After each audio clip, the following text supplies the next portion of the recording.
Welcome to the 2022 OneUp virtual conference. Our theme for this year's conference is Nourish. The conference theme this year will explore different solutions on how we can tackle food insecurity through an urban planning lens. Before we begin, we encourage all participants to have their video enabled. We will be recording this event. Closed captioning is available with the button at the bottom of your screens. And lastly, feel free to tag our Instagram account at OneUpToronto and use the hashtag OneUpNourish to share your conference experiences. This conference is being organized by OneUp Toronto, Urban Minds, and RUA Planner.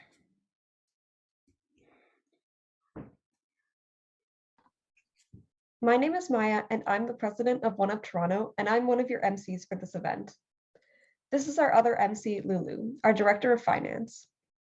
Please don't hesitate to ask me or the other OneUp members any questions in the chat room during this event. We will be doing a series of short icebreaker activities on these slides. As you can see in this first slide, we will pull up a zoomed image of something. For example, here we have a picture of a camera. Try to guess what the zoomed in image is and type in the chat. And we would also encourage you to turn on your videos. So let's get started with our first one. Try to guess in the chat what this zoomed in image could be.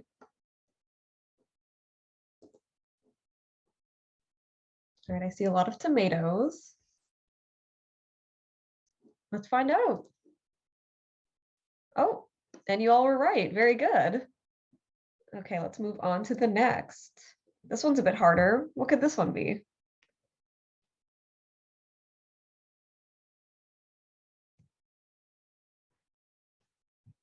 I see someone said a whisk. Any other guesses?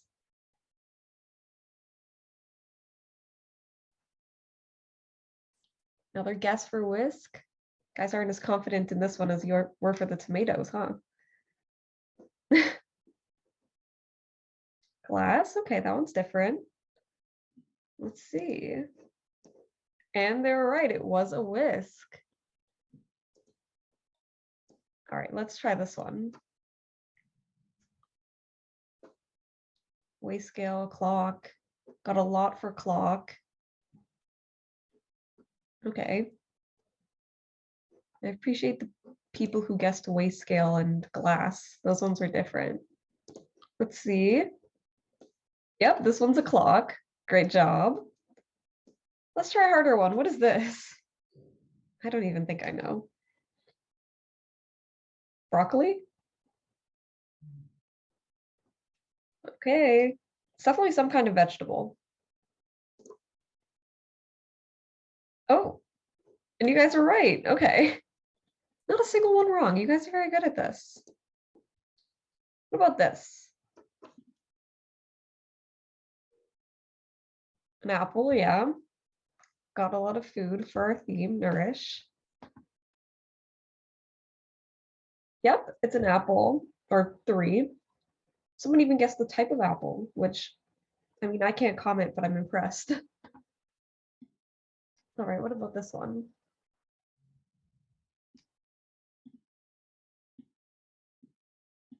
School bus. Yep, let's see. There we go. Okay, doing great. This one's a tough one.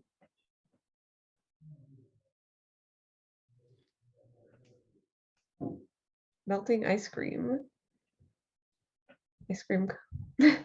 IKEA ice cream. Okay. Let's see. Let's find out. And you guys are right. It does actually look like the IKEA ice cream or the McDonald's one. These are so specific. Okay, let's give this one a shot. I see orange, lemon, orange. Okay, let's find out. Yep, it was an orange. Anything along the lines of citrus works. It matches our OneUp color very well. All right, I'll let Lulu take over, but thank you for everyone who participated in our little icebreaker. And again, I encourage all of you to have your cameras on. All right, so now we're done with our icebreaker. I'm sure some of you are wondering, what is One Up Toronto? So One Up Toronto is a youth-led initiative with a mission to educate and empower youth in the city building process. We have a wonderful One Up team this year to introduce you all to. So first, we have our Director of Design, Lucy Key, and our Director of Public Relations, Vincent Zhang.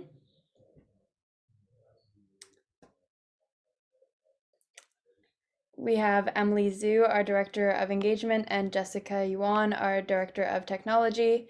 We also have our Public Relations Coordinator, Isabella Pan, our Sponsorship Coordinator, Anika Tran, and our Tech Coordinator, Vicky Chung.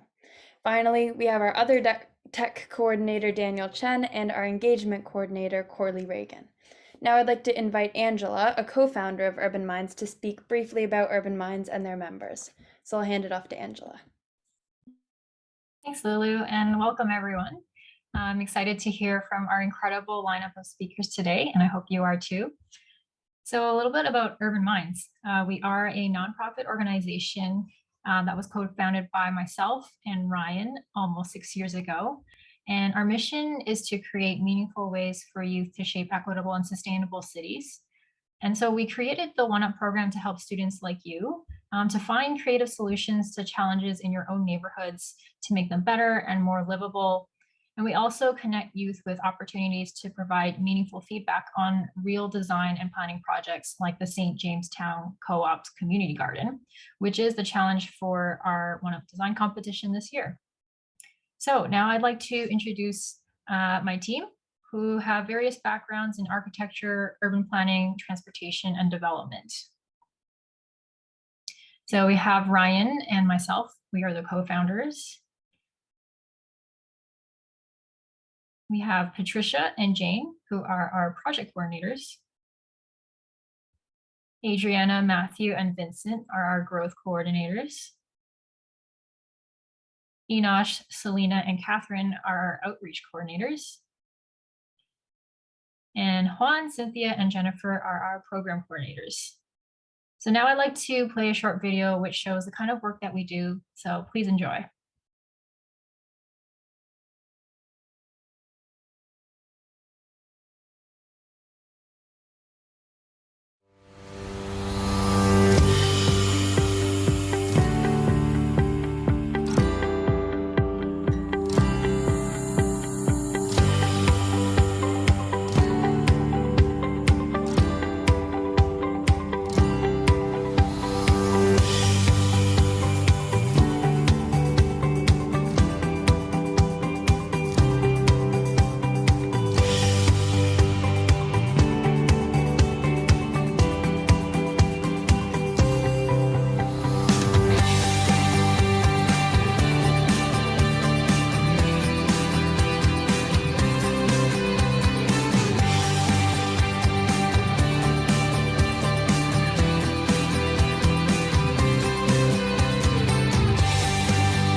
Thank you, Angela, and thank you to everybody who contributed to making that awesome video. Next, I'd like to introduce you to Lindsay, who will share a little bit about our UA Planner, our other collaborator for this event. So go ahead, Lindsay, once we switch slides.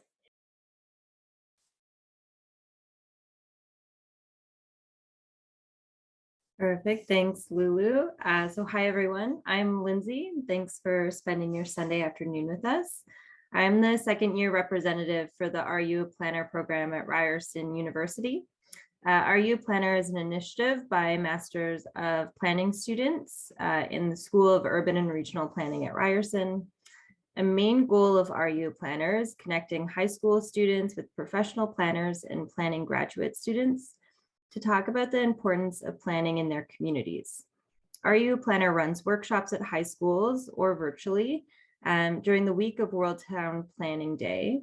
High school students across the city hear presentations by professional planners, participate in groups to solve mock planning problems, and engage in discussions about how to get involved in local planning processes. The aim is to spark an interest in planning and equip youth with the tools and confidence needed to participate in city building. We believe that for city building practices to be inclusive, they must empower and engage everyone. This includes young citizens who often hold different and interesting perspectives on our city's toughest problems. RU Planner is committed to bringing interactive city building activities to high schools across the city.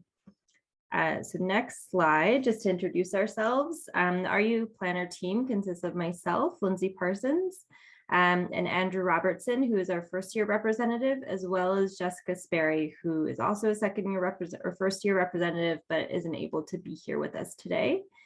And quickly, if you'd like to host or participate in RU Planner session with your class, you can email us at ruaplanner@gmail.com or find us on Twitter or Instagram.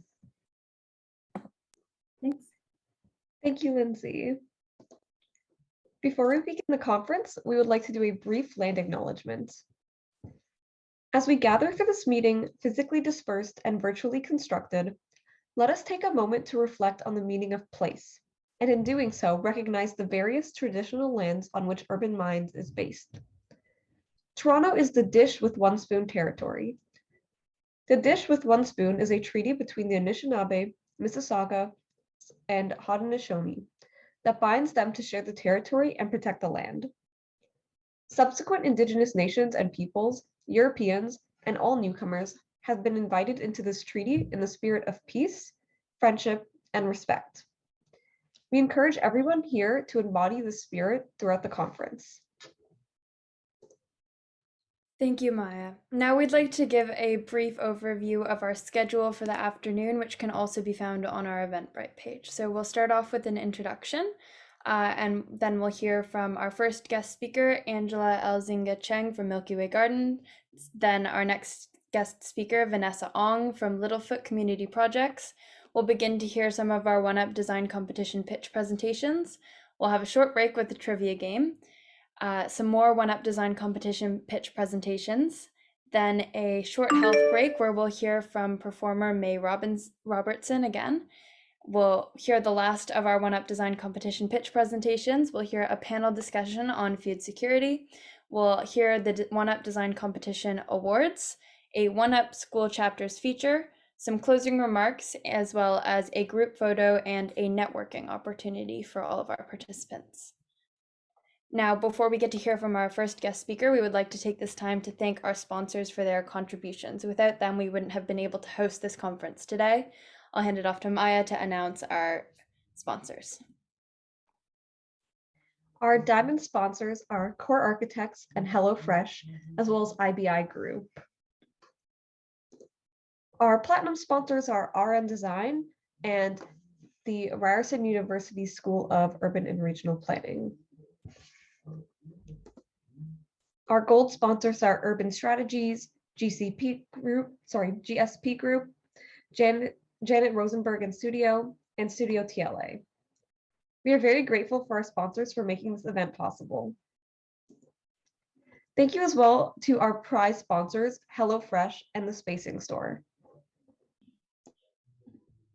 So now we'll officially begin. I'd like to welcome to the stage Angela Elzinga Cheng. Angela grew up working in a farming community, providing a foundation for food and growing knowledge. She has been an urban community organizer for over 20 years and worked at Food Share Toronto for 10 years after working at a neighborhood-based food security organization in Vancouver, Canada, and getting a master's in social work at the University of British Columbia with a focus on community development and anti-oppression.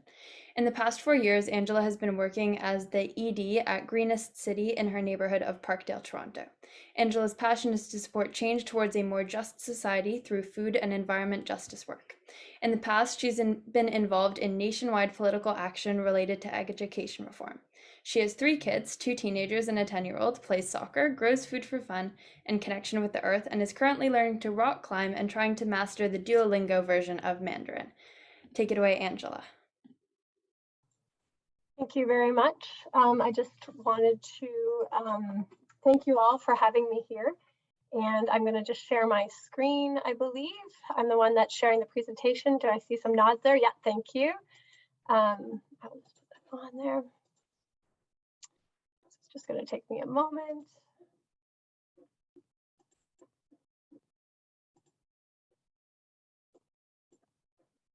Okay.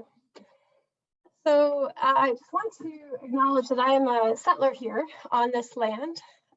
So my family immigrated here. My mother immigrated here from the Netherlands, and we settled in the Southern Ontario lands. The Dutch are often farmers, greenhouse growers, and my and the whole generations behind me are people who have grown food for a very long time. On either in Holland or here in Southern Ontario on the lands of the Haudenosaunee, Anishinaabe, Huron-Wendat, and the Mississauga of the Credit in these spaces.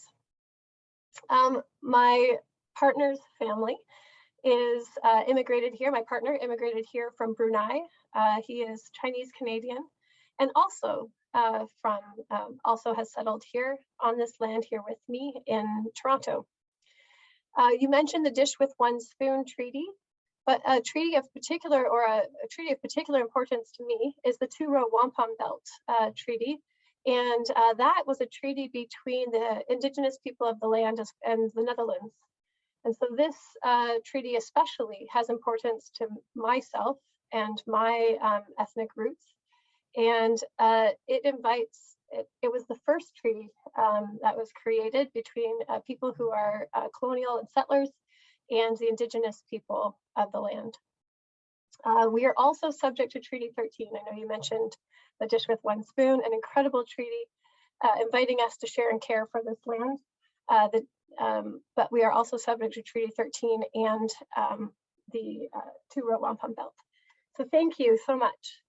I just want to tell you, this picture here is a picture of the Milky Way, which I'm supposed to talk about, and I will, I promise, but I'm also here to talk about Greenest City.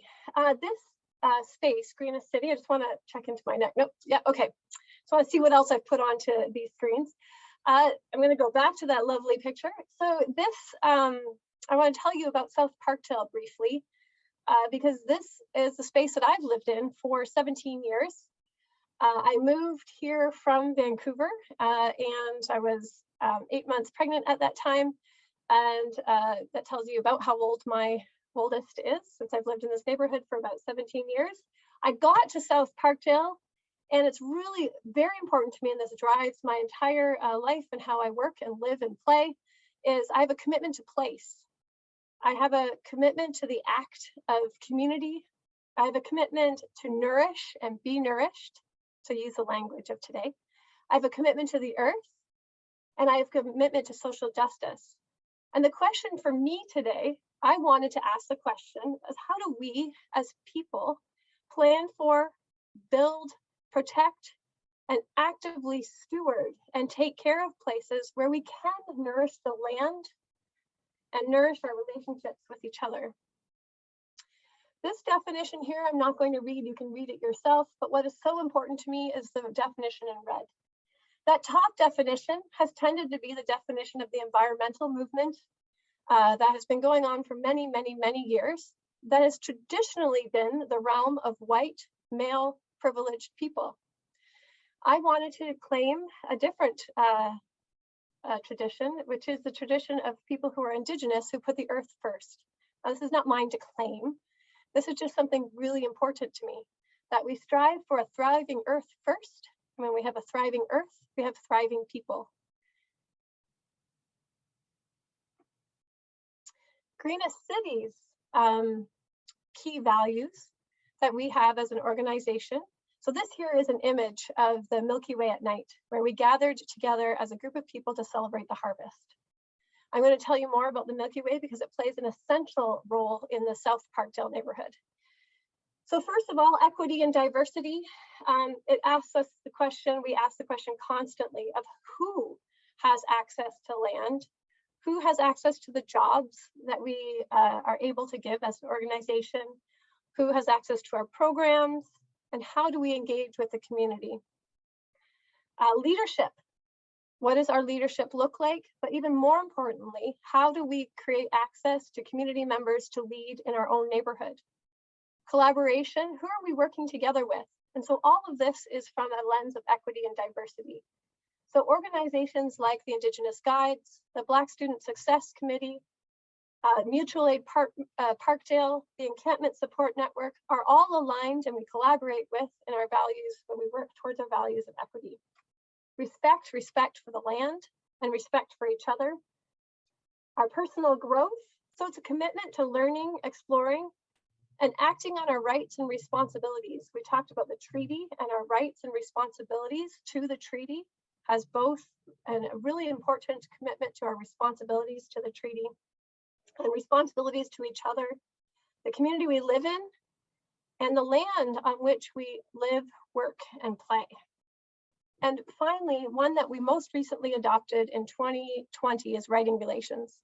And this is writing relations with, it's a commitment to the United Nations Declarations of Rights of the Indigenous People.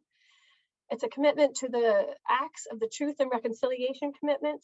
And most importantly, a commitment to do this here in our neighborhood. On the land we have a responsibility to and are living into our treaty responsibilities that we have to peaceably share and care for this land. I just need to flip my page. The heart of what we do here at Greenest City is we grow food, we share food, we steward the earth, and we gather to create change. We do this through the gardens, our food growing. We run a low-cost produce market. We run a program called Growing the Future, where children ages 6 to 12 and young people your age have learned to both grow and cook food. And we gather together to learn from each other and other knowledge keepers. We practice culture and ceremony together. Now, I could do an hour on each of these things. I actually could probably just keep talking. And so someone at some point might just have to like put up a sign and say, Angela, you need to stop talking. Each of these words can be switched around. For example, food sovereignty can be changed to food justice, or Indigenous food sovereignty, climate justice to Indigenous climate justice. And each of those meanings capture something essential in that moment to the person using it. I only threw a couple definitions, but you could probably say, oh, I even misspelled something if you look at the top right. Apologies if anyone notices those things. Misspelled that. So in the chat, are people able to chat and see the chat? Is someone there? Yeah, I see some nods there. So if people can throw in the chat, can they give an example of emergency food access? And then I'm going to need someone just to call out that's able to call that out. Is there any one of the organizers that can call out some of those examples? Yeah. Who's going to do that? Did anyone put in some examples? Food bank. Okay, great. Good example. Then can someone give it a different example of what food security might be? It's a bit harder. Any definitions in there? I'll chime in and say access to food. Oh, someone wrote something similar. Having access to healthy, fresh, affordable produce. Great. Yes, thank you. And I would add the definition, add one more adjective in there, culturally appropriate, low cost food, healthy, all of that. Excellent. So I want to talk a little bit about food sovereignty. So that takes it to a whole other level. That is a definition given to us by the Global South. La Via Campesina is actually a very wonderful group to go look up. It is the rights of all people to have healthy and culturally appropriate food produced through ecologically sound and sustainable methods. This definition is, as I said, from the world's global south. This is even more importantly, it's our right to control our own food, the way that we grow it, how we sell and buy it, and where we might even process our foods. Like, where are we getting our cereals and our breads and our grains and things like that. Where food is really super important in our food cultures, where we eat our food, what we eat for our celebrations, what we eat when we're sick. And this is in direct contrast to our current system that is actually controlled by corporations. For example, this includes our right to access seeds. Well, this should belong to Indigenous people from around the world. Currently, 95% of our seeds are owned by 5 corporations. So climate justice.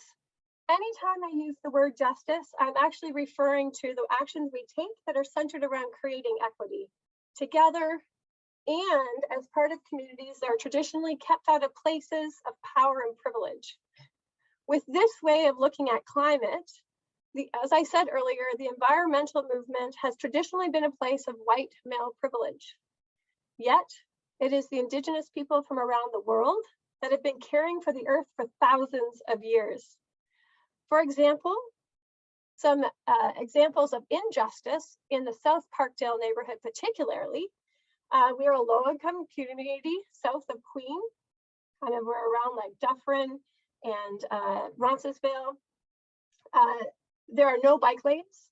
We have unsafe access to the lake, and we have the second least amount of green space in the entire city. So finally, I want to talk briefly about Indigenous land stewardship. The responsibility that Indigenous people from around the world have taken and hold sacred to take care of the earth and all of its beings, insects, birds, fish, trees, all of its beings, and the culture and ceremony that is essential to a thriving earth. And we bring, at Greenest City, we bring all of these things together for the work that we do. And the Milky Way is a really good example of how we do that. This is an image of the Milky Way. The Milky Way is in South Parkdale behind the Parkdale Library. Could I just see a show of hands from people if people hopefully have their video screens on? I can only see a few of you, but a show of hands of who have lived or been in South Parkdale before. I see anyone raise their hands? No? Yes, no? Okay.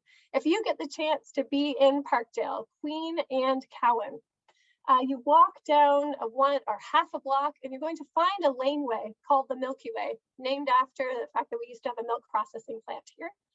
And there's a small 7,000 square foot piece of abandoned land, not so abandoned anymore, that we are growing food on. This design was as the result of 400 people being consulted in our community. And there had already been food growing on this space since 2006. And the community was consulted, and I'll talk a little bit more about the Milky Way later on as well. But this is a very good example of how we protect the land and the around us. And I'll tell you why in a moment.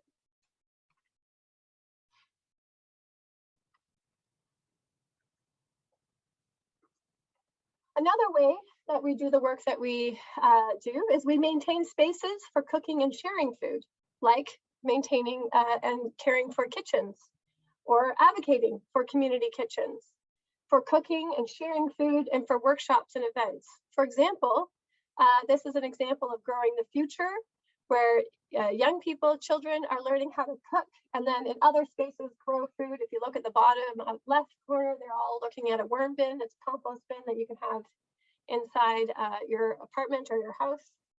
So young people are learning how to cook and grow food, and it's an important part of urban planning to be thinking about what places are we building and taking care of inside urban spaces as well.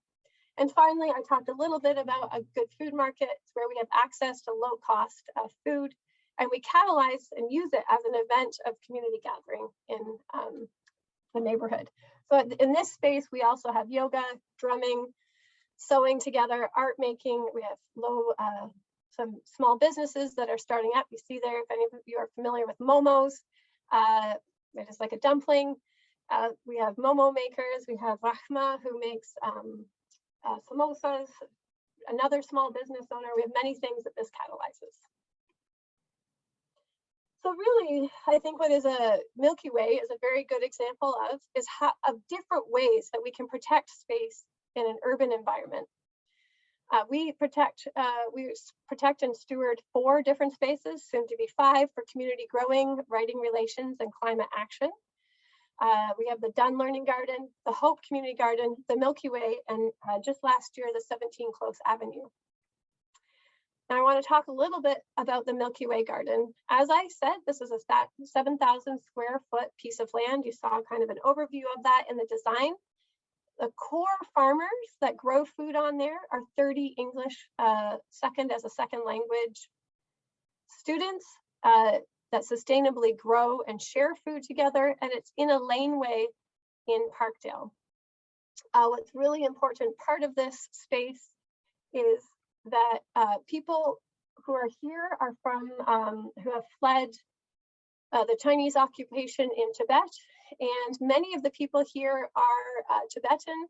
This is the second, so Parkdale is the world's second largest Tibetan population after Tibet. And we have many people who have been food growers again for generations. This is the example of people sharing food together. They grow and share food, probably in the summer months, about a grocery bag full of fresh produce a week for about 30 different people. It's an incredible amount of food that people know how to grow together. And often as one of the staff at Green City, I also get to share some of the food. A really key part of what makes the Milky Way super interesting is that this was the first community-owned land, urban community-owned land in Canada. This is owned by an organization called the Parkdale Neighborhood Land Trust, whose mandate is to own land on behalf of the community into perpetuity. So this is forever and ever and ever, that our collective children's children is going to be stewarding this land, growing food, having community events, community gatherings, and holding on to this land into perpetuity. As Parkdale rapidly changes by gentrifying, getting all kinds of condos, all of these super tall buildings, what is very, very important is that we are protecting the land and its use forever. Parkdale Neighborhood Land Trust started with this land, that they are also owning homes on behalf of the community, affordable housing. It's actually very unusual for an urban land trust to have urban agriculture as common as community-owned land. This land, so as urban planners, people who are thinking about being change makers in the city, engaged, as I said, over 400 people in the design of the space. People were part of the business plan, they're part of the design, and they are part of the strategic direction of the Milky Way. And they are also part of the Milky Way advisory that will continue to advise Greenest City and the community on the use of the land. Angela, I'm very sorry to interrupt, but we'll need to wrap up in 1 minute so that our participants can have time to ask you some questions. I promise I can do it. Okay, some of the other spaces that we have is the Hope Garden that I spoke a little bit about. That was the first land. This is owned by the City of Toronto. We have the Dunn Learning Garden, which is a space that we do children's food growing as well as Indigenous culture and ceremony.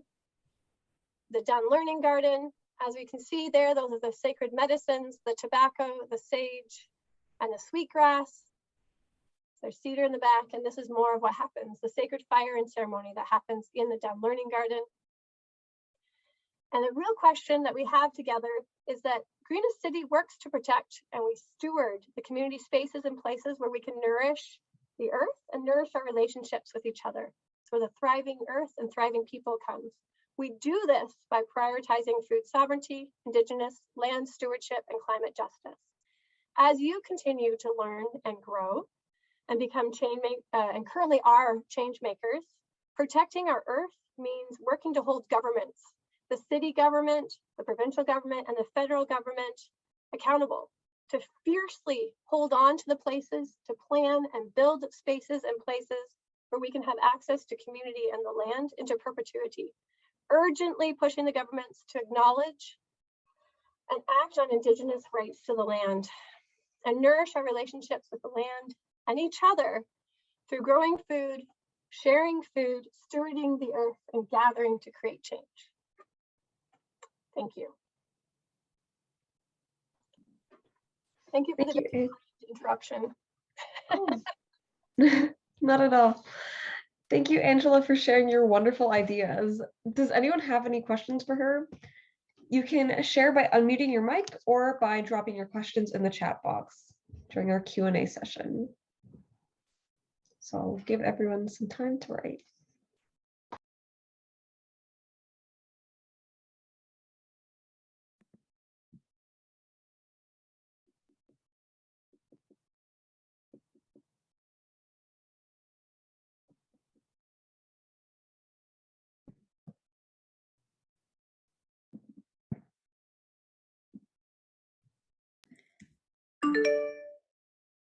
So I think we have one question. Thank you very much for your presentation. The Milky Way Garden work is inspiring for everyone here.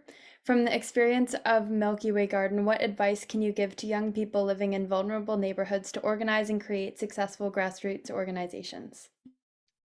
I think that you can look at some really phenomenal examples from around the world that are, or even from Canada. And from Canada, there's some phenomenal examples of organizations that are led by people who are racialized, that are leading organizations like bike, advocating for bike lanes and bikes.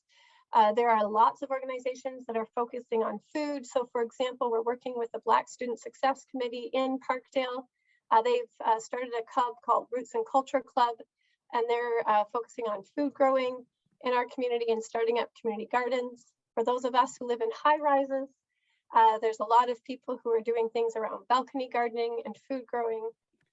I would say take an issue that you are passionate about and have energy for, and starting small and working your way to becoming bigger and bigger. So that's like the Roots and Culture Club has a vision of becoming a larger organization in our neighborhood. The Indigenous Guides is a small grassroots organization that focuses on Indigenous learning in our community. So that would probably be the biggest advice on start small and start on something that you are passionate for, and become really tangible to start. And as you focus on something tangible like food growing, we use that as a tool to then advocate to the government for bigger change. We also cook and eat together a lot. Make sure that you have potlucks. That would be a really good, that would be a big advice that I would offer. Have potlucks while you do all the great change you're making. Thank you. I think we have time for one more question. So I'll give everyone a moment in the chat.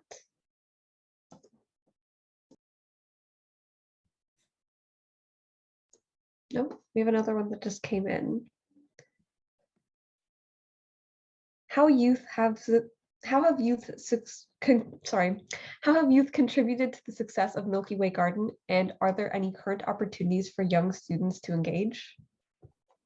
That's a great question. So the Milky Way Garden is a newer garden. So up until last year, we mainly focused on working with the 30 English language learners who are older adults. And the other spaces that we've worked in, we had the Youth Green Squad. That was an employment program through the entire summer. And the Youth Green Squad focused on food growing, delivering food with bikes, as well as group food growing and cooking together. That was an employment program. We have hired every summer, we hired 4 young people to work in communications, the Good Food Market, as well as the food growing and Indigenous work. So those are some of the key ways that young people have been involved. And then the current opportunities are expanding as we've now become part of a larger organization. There's a whole Parkdale youth group of young people that are working to do climate action in our neighborhood that works with West Neighborhood House. So there's some really incredible ways to get to be part of the work in Parkdale. And thank you, Josephine. Good to see you again. Here to see you again. Absolutely join existing organizations that are already doing really great work. Just wanted to highlight that. And Josephine and I were on something yesterday. as well.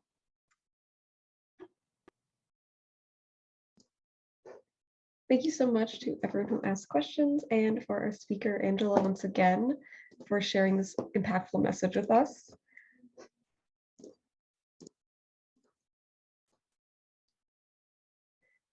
Next up, we have Vanessa Ong to talk to us about Littlefoot community projects and food justice.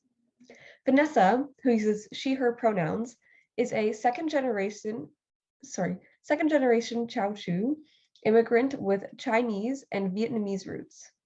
She holds a degree in urban planning, and her research explores shifting place meanings and food security impacts for long-time low-income residents within a gentrifying urban core. As one of the creators of Littlefoot Community Projects, she co-farms a small plot of land on Block 2 of the Haldimand Tract. In her work, she emphasizes cultural preservation, memory, placemaking, and spiritual ecologies. She spends her time overthinking and curling up in bed when the too muchness of life takes hold. Take it away, Vanessa. Thank you. I didn't expect that bio to be read out. Here, I'll just share my screen. Sorry.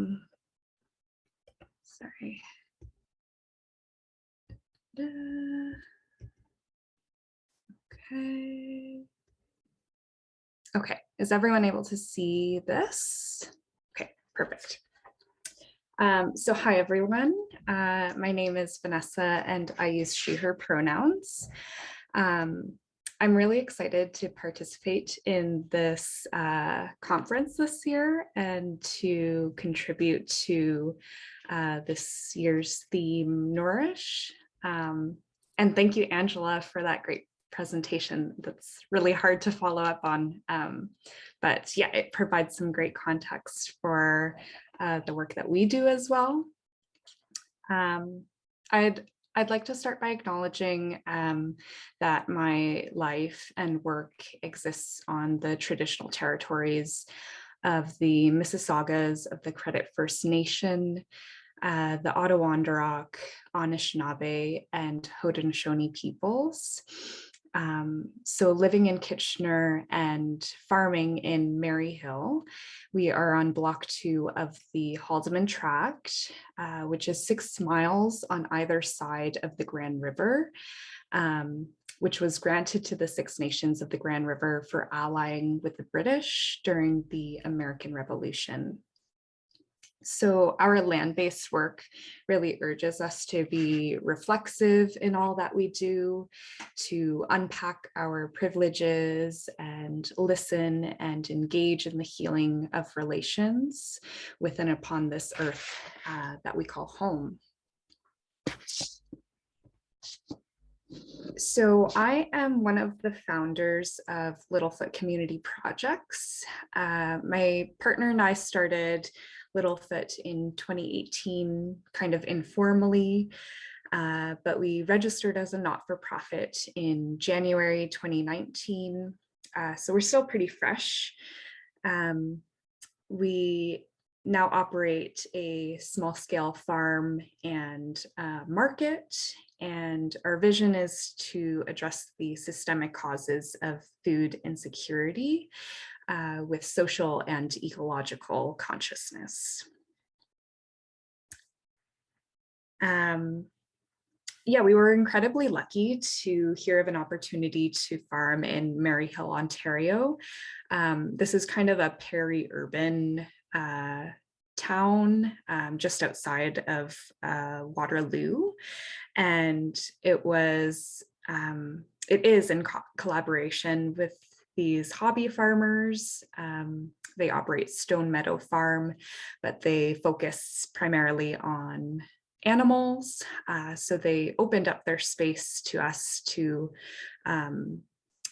farm and just kind of explore how we wanted to make use of the land. So we're very grateful for that. And we started by just expanding an area that the farmer once used as a small vegetable garden. And we've since expanded to about a 1/4 acre. And there's also more room to grow if we find the capacity to do so.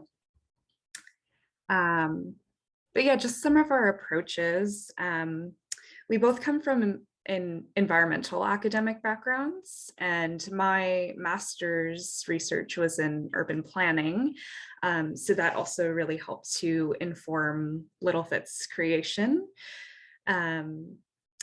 My mixed method study was looking at the intersections between food security and gentrification in Kitchener-Waterloo.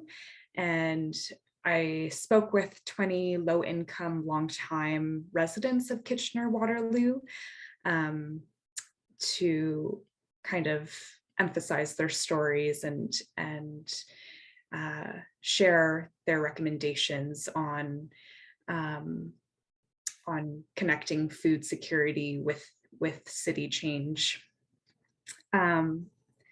And ultimately, what I really emphasized was that moving beyond purely geographic planning solutions or food charity, for example,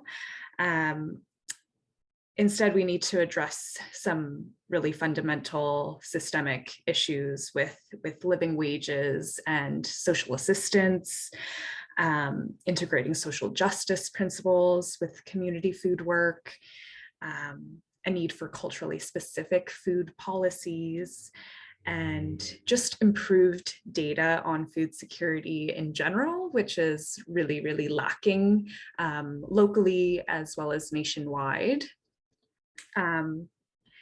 And specifically on that note, engaging those who may have faced forced relocations through gentrification, and definitely also racialized food insecure folks who face very unique circumstances in their experiences of food scarcity. But yeah, as a result, our work integrates both social and environmental justice principles. We try to build collaborative partnerships that help to tie together different pieces that relate to food insecurity. And we're trying to stay very politically engaged in matters related to food justice. And as Angela has already kind of talked about, the food justice lens really urges us to address race, class, and gender privileges within the food system, and also various injustices, both historically and in the present, related to land, labor, and exchange.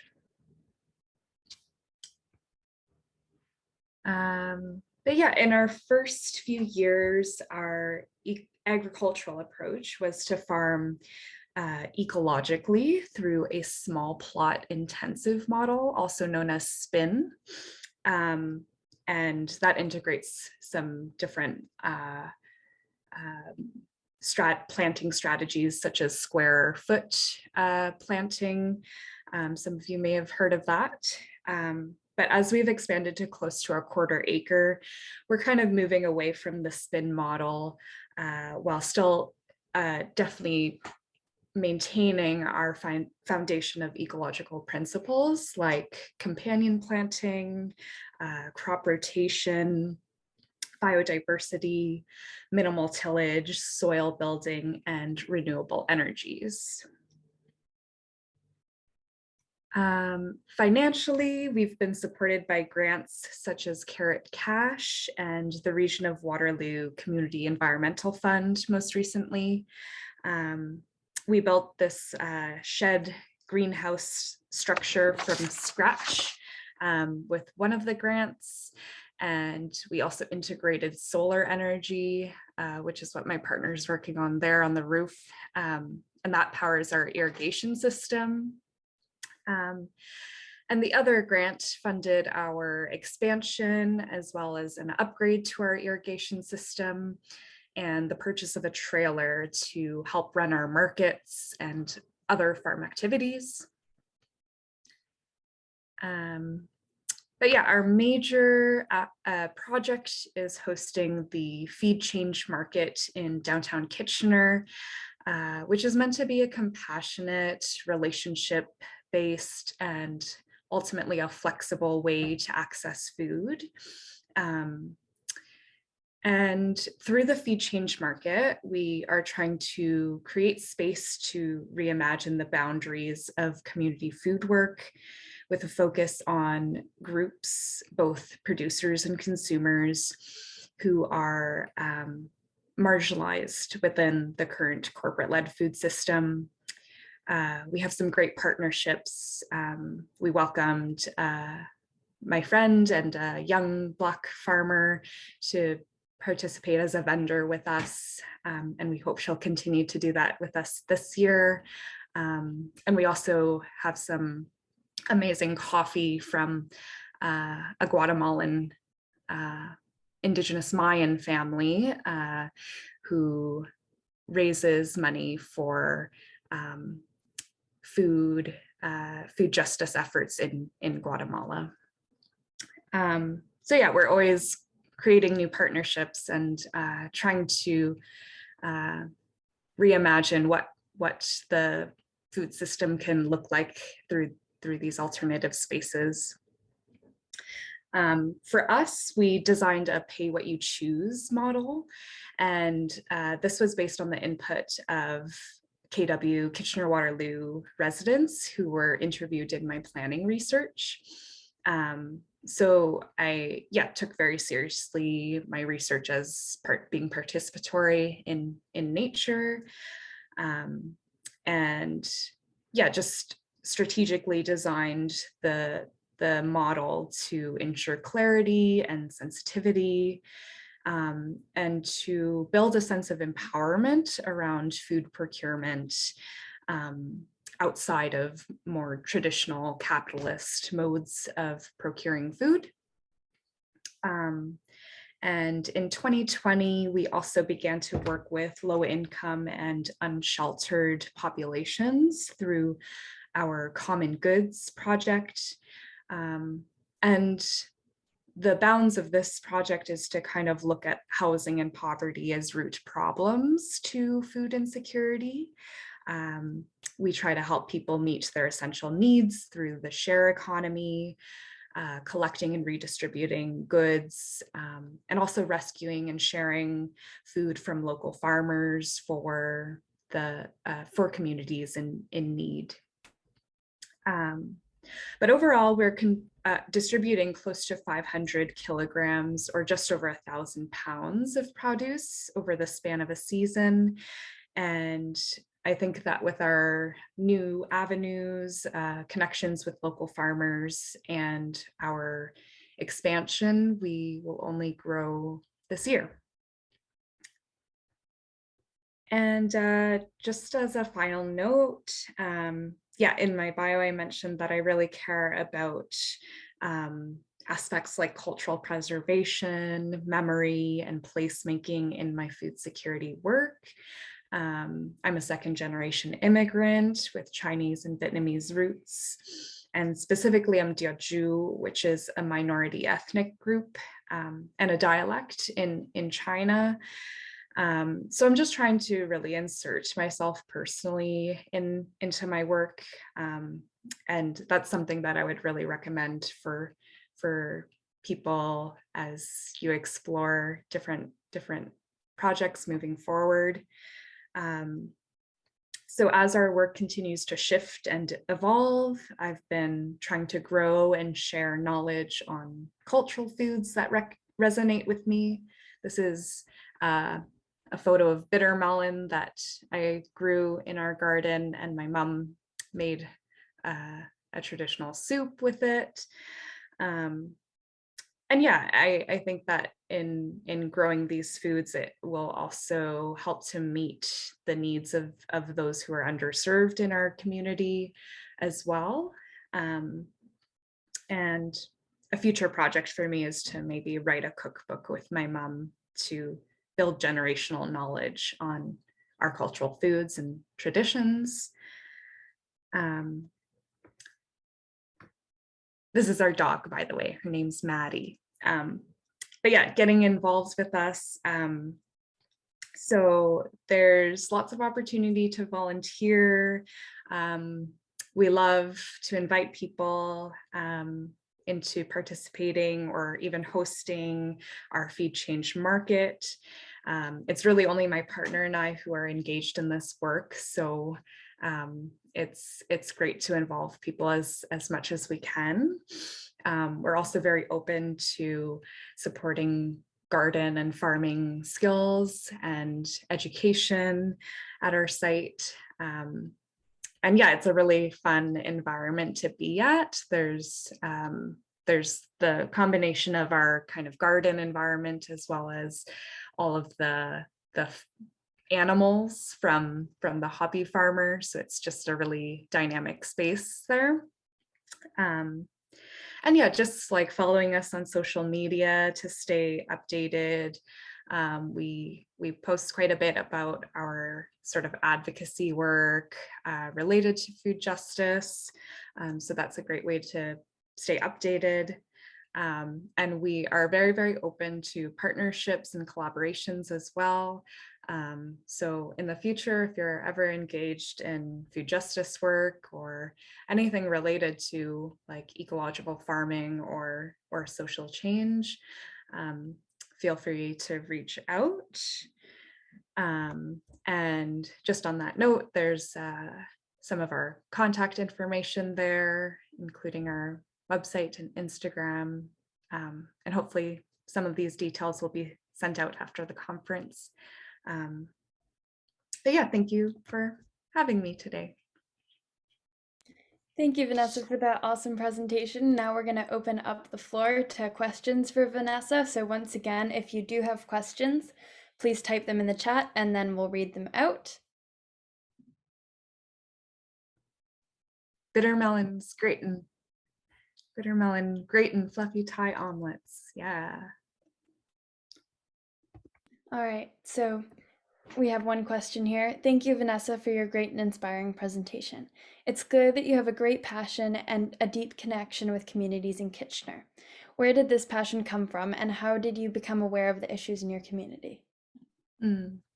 Yeah, that's a great question. I would say like my passion for food security would have stretched back to when I was in university, my undergrad, where I was learning a lot about kind of intersections between social justice and food, and just realized that as such a strong part of my identity, food was something that I could really hone in on as kind of an area of social justice work.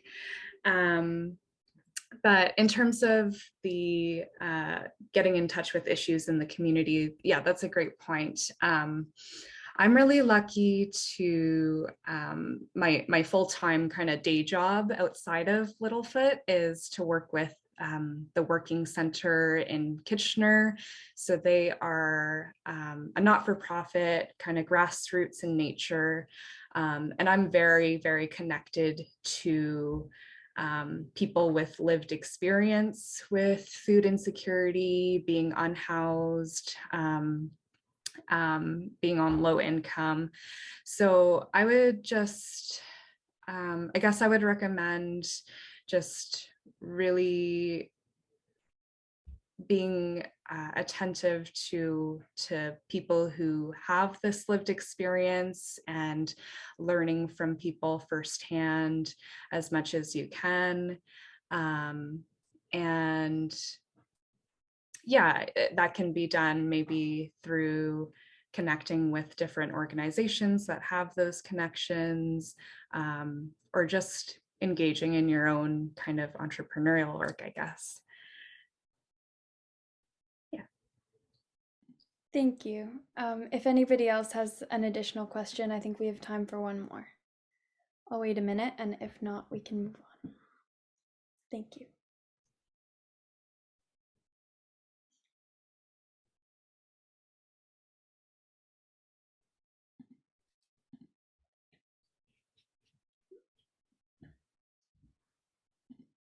All right, I think we have one more. Have you found a trend in your studies about food security and gentrification related to increased food insecurity in vulnerable communities and neighborhoods? And what type of policy reform do you consider is needed to address these issues?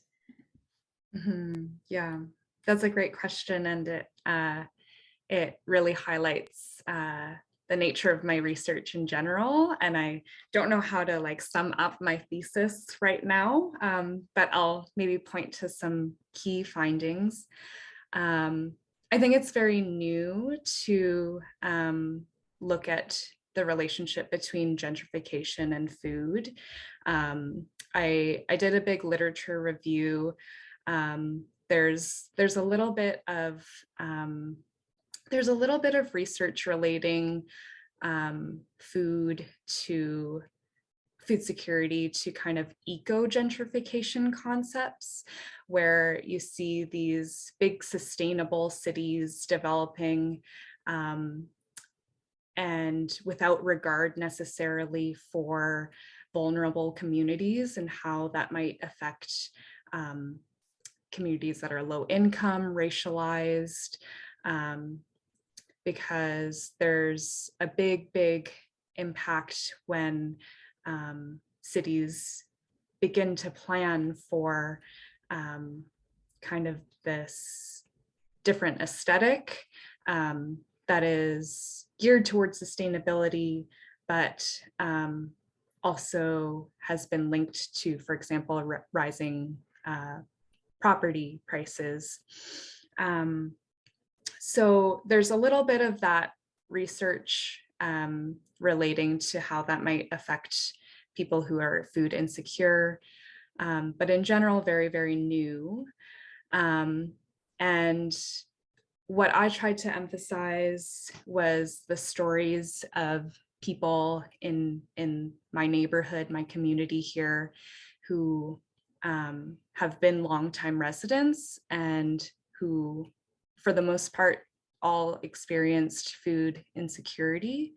And just to see what their observations were in terms of change, urban change, and how that was affecting their food security.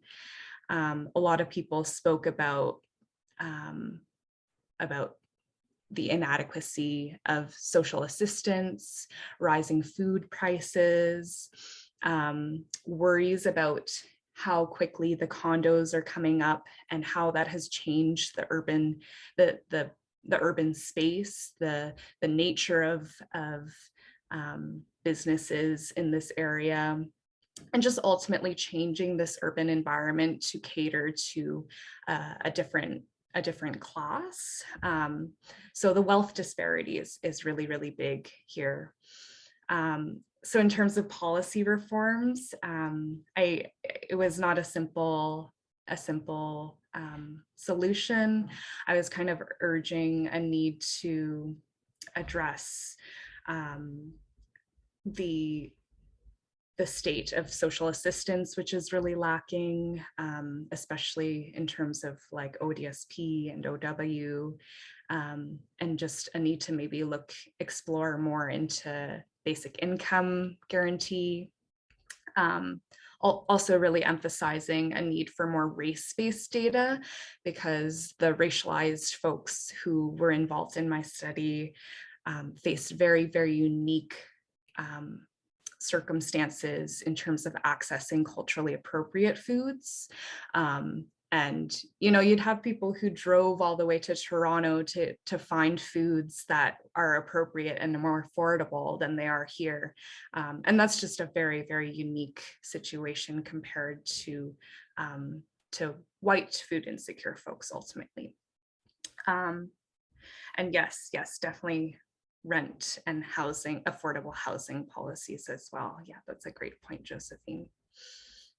But yeah, just no real simple solutions, just a need to tie together these different policies related to housing, income, cultural food availability. Maybe I'll send a link to my paper or something. That sounds awesome. And I think there was one more question. How did you gain access to the land that you worked with? Yeah, I didn't mention that actually. So for people who are looking for land, yeah, that's a big barrier for young farmers or young people who want to be farmers. It's very difficult.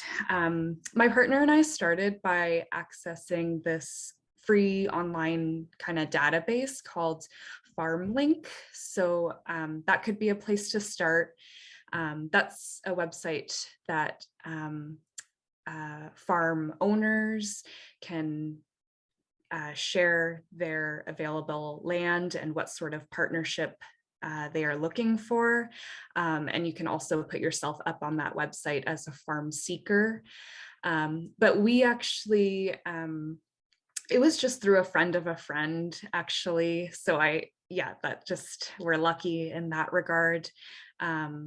So we just had a friend of a friend reach out to us, and they are hobby farmers who just didn't, they also work full time in other realms and don't have the time or capacity to make use of all the land that they own.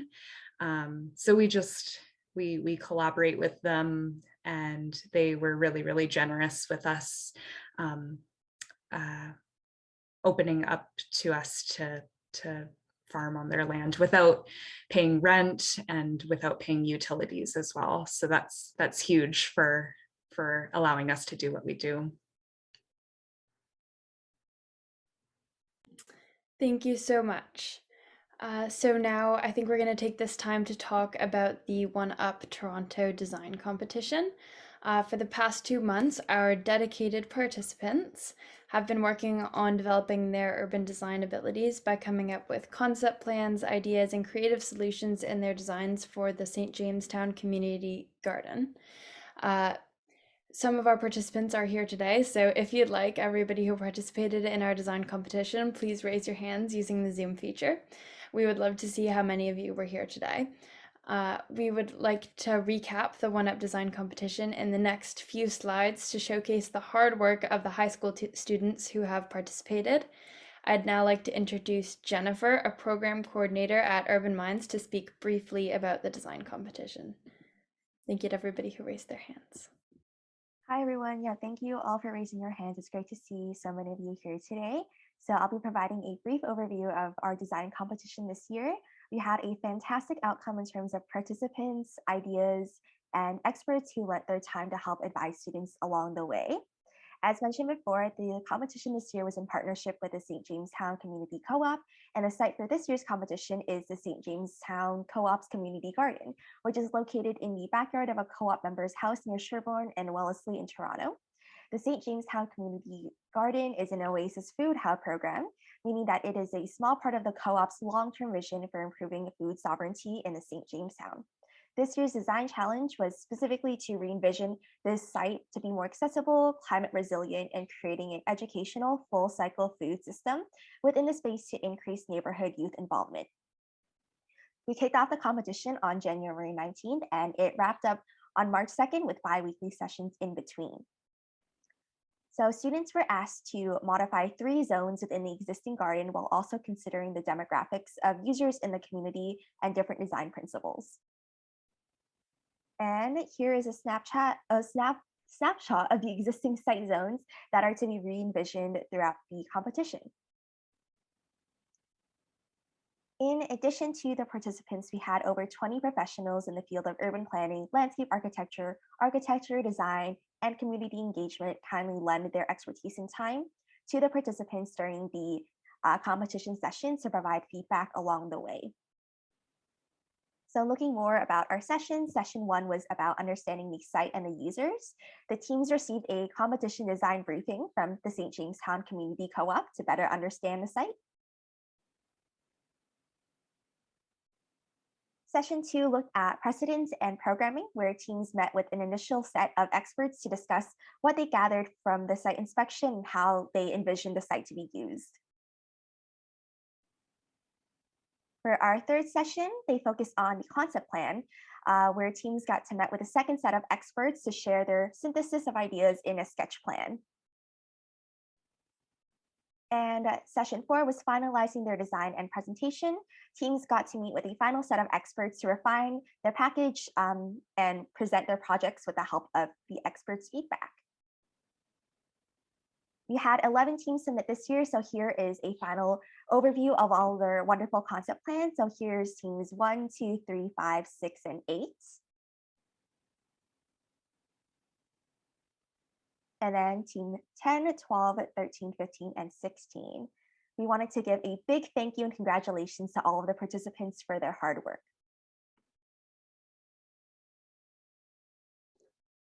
Thank you, Jennifer. In terms of prizes, the winning team will receive a $500 cash prize, and each team member will receive a Design TO membership.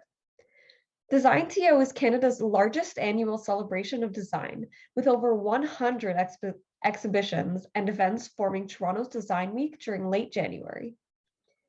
Design TO members receive festival launch party tickets, member newsletters, Design TO project events, members digital library, a Zero Magazine digital subscription for 1 year, and 20% off general admission at the Royal Ontario Museum.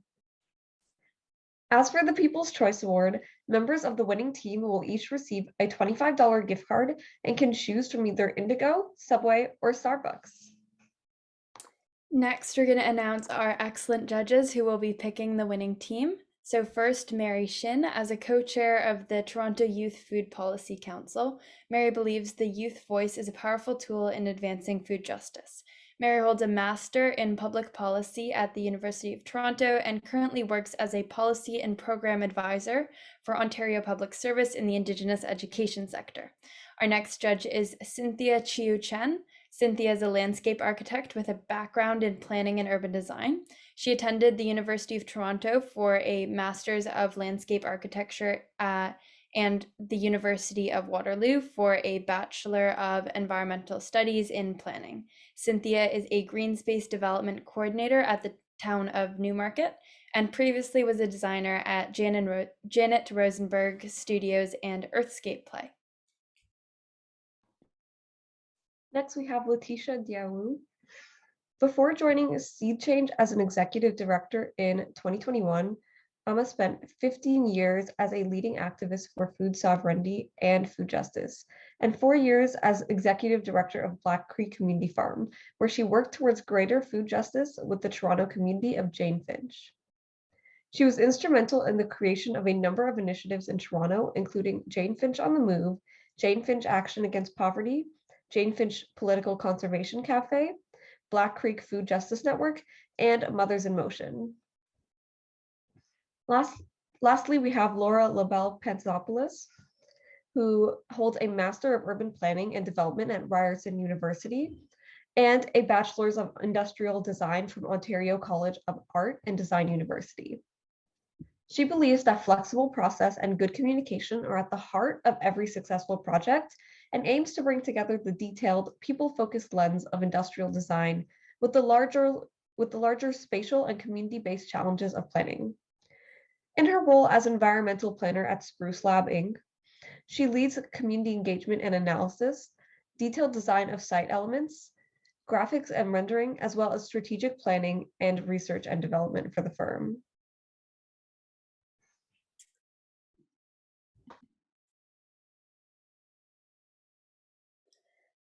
We also have Josephine Gray and Kadya Tynes from St. Jamestown Community Co-op here with us today as judges. Today, our design competition participants will have the opportunity to present their designs and some of the reasoning behind their choices in redesigning the St. Jamestown Community Garden space. And we'll hear pitch presentations from teams 1, 2, 3, and 5 before we have a short trivia game. Presenters, please make sure that your pitches are no more than 3 minutes. And if they are more than 3 minutes, we may have to cut you off by muting you. Team 1, I think the presenting participant could just start speaking and then we will spotlight you. So go ahead.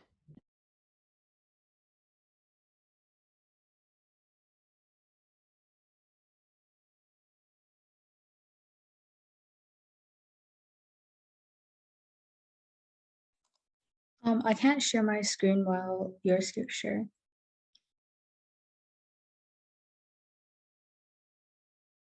Sorry about that. Go ahead.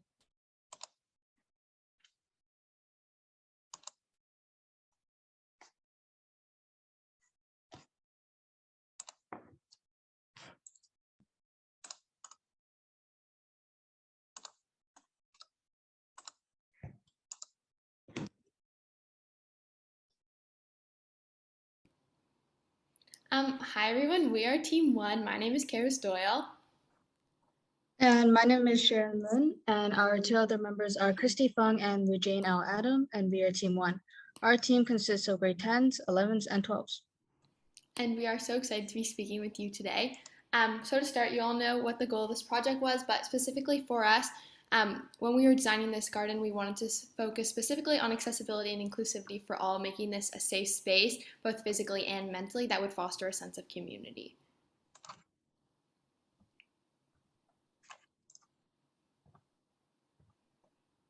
So as mentioned before, our main motive was accessibility, and we noticed how in the original plan, there are stairs, which is not really friendly for those who require mobility devices. So we decided to change those to ramps. Also, to avoid users getting scratched by sharp corners, we decided to change the planters into round ones. There are also enough space between the garden planters, so those in wheelchairs can fit. And lastly, we implanted a path in the actual garden, so those in wheelchairs can go around easier compared to grass, and also for other users. In order to foster an increased sense of community within the garden, we also decided to have 2 gathering areas that would feature benches and not chairs. This was specifically important to us as we knew that chairs can determine the amount of people that can discuss with each other or get together, whereas benches you can kind of crowd as many people on as you would like and then have others standing around, which we thought would allow more people to discuss and get together. So St. Jamestown is also one of the most diverse communities in Toronto, so we thought that to foster a sense of community and inclusivity, we decided to add multiple languages to our education signs. This includes Tagalog, Chinese, and Tamil because these are the most spoken languages in this community other than English. So as you can see from our bubble diagram, having a flow within the garden was really important to us. So the user will enter with the ramps and then go through the first gathering or sitting area, and then they can walk around the garden, have access to the compost, all the different planters in the storage area just by following that pathway. And if you look at the concept plan, you can also see where we plan specifically to have all of the different planters. We've also decided to reinvent the tree stump as a planter itself, so putting a planter on top that'll include indigenous plants as well as plants that are good for butterflies and bees and things like that. And you can also see that we have a birdhouse and educational signs that are visible to the users when they are along the path or are planting in the planters or in the gathering area.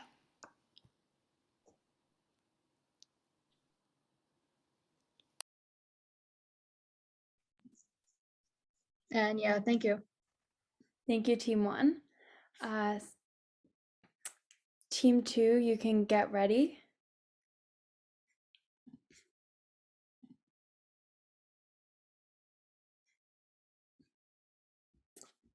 All right, take it away, Team 2. Okay, our design centers around the main theme of community, culture, and color. Throughout our design, we tried to implement and harmonize these 3 aspects to create a welcoming, inclusive, and valued garden. The challenge that we mainly worked on addressing was ensuring that people of various cultural backgrounds felt welcome and represented in the garden, and to ensure that everyone can learn and grow from the elements from our design. Some of our key elements that we added to address this challenge included a QR code recipe wall, painting wall, welcome mural, a colorful meeting area and deck, as well as gardening plots along and on top of the fence with signs in different languages. So first, one of the aspects that we decided to add was a QR code recipe wall, which is essentially a wall where people could add scannable QR codes from their cultural recipes, and other people could scan and keep whichever recipes they wanted from the wall. So this way, people could taste and learn about different cultures around the world from a large variety of cultures. And we also added the painting wall near the back, like as you can see in the plan, as well as a welcome wall as soon as people walk in, so that the garden could feel more colorful and inviting, and that the people could feel like they're welcome into the garden. And this also allowed for people that speak a large variety of languages to feel welcome and included. So other elements we introduced to build on the idea of making the environment feel more welcoming are the colorful meeting area, which includes movable and adjustable seating and tables, as well as a vibrant painted deck area. Finally, for the plants, we decided to have the plant plots along the fence as well as hanging from the fence, with signs in multiple languages as well as braille along the plants to explain and teach all types of users about the various plants that were grown. These plants would include a good variety of cultural plants from various traditions, year-round plants, as well as seasonal plants.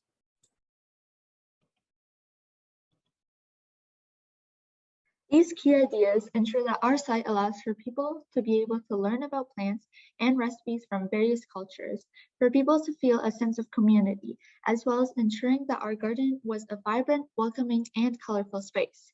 We wanted to ensure that the uniqueness of the various ethnic and cultural backgrounds in the St. James community wasn't a barrier to building a sense of community, but instead it allowed for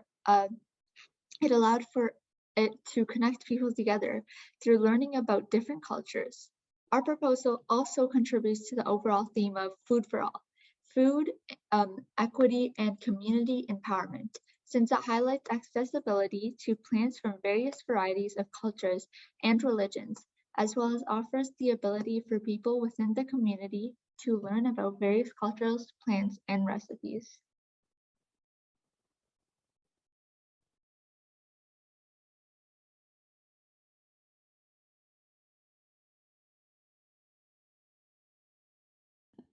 Thank you so much to Team 2. Team 3, you are good to get started.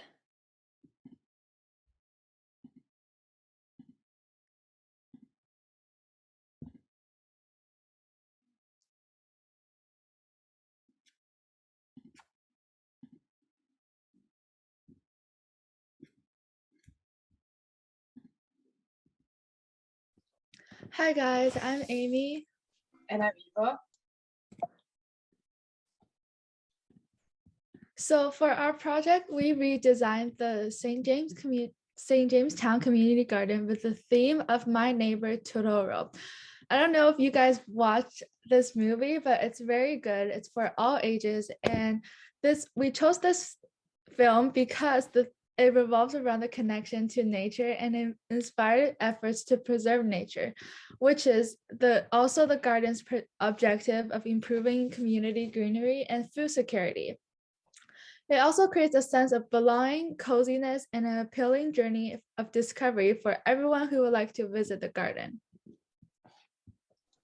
Yeah, and our aim for our design is to provide better accessibility and resiliency and multicultural engagement. These are reflected in our walkways, plant diversity, and numerous elements of decorations and interactions, which will be shown later. Okay, so moving on to our precedents.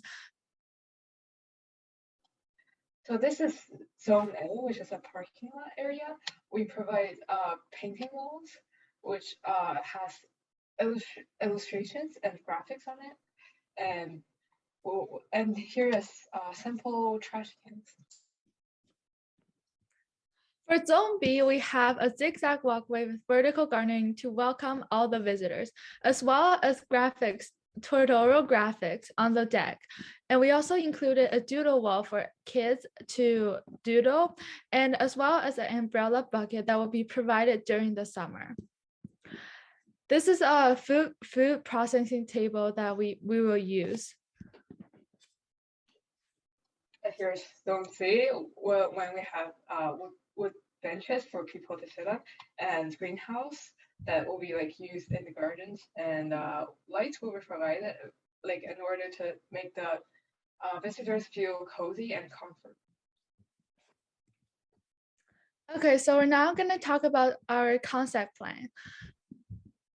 Yeah, and the bottom left corner is the entrance, and the blue colors, that is our painting walls that we mentioned about the illustrations, and the trash cans. And there will be umbrellas provided as shown in the picture. And there's following the little footsteps, there will be zigzag walkways in the green areas. The plantings.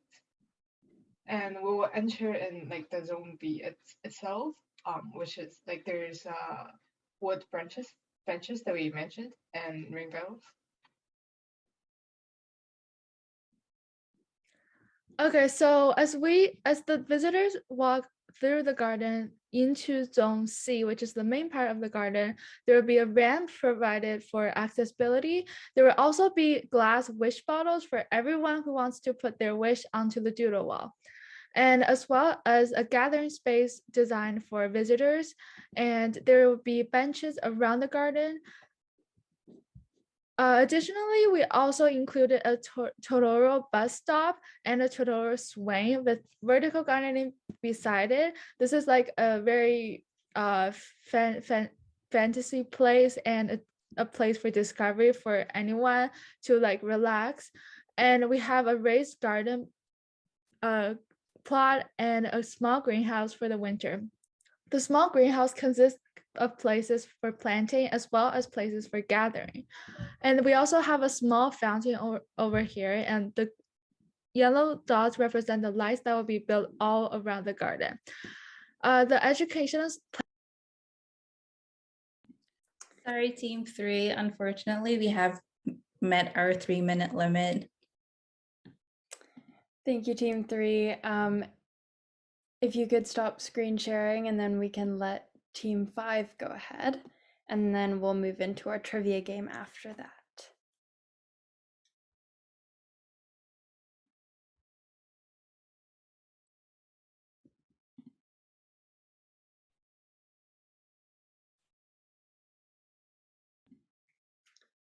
Go ahead, team 5.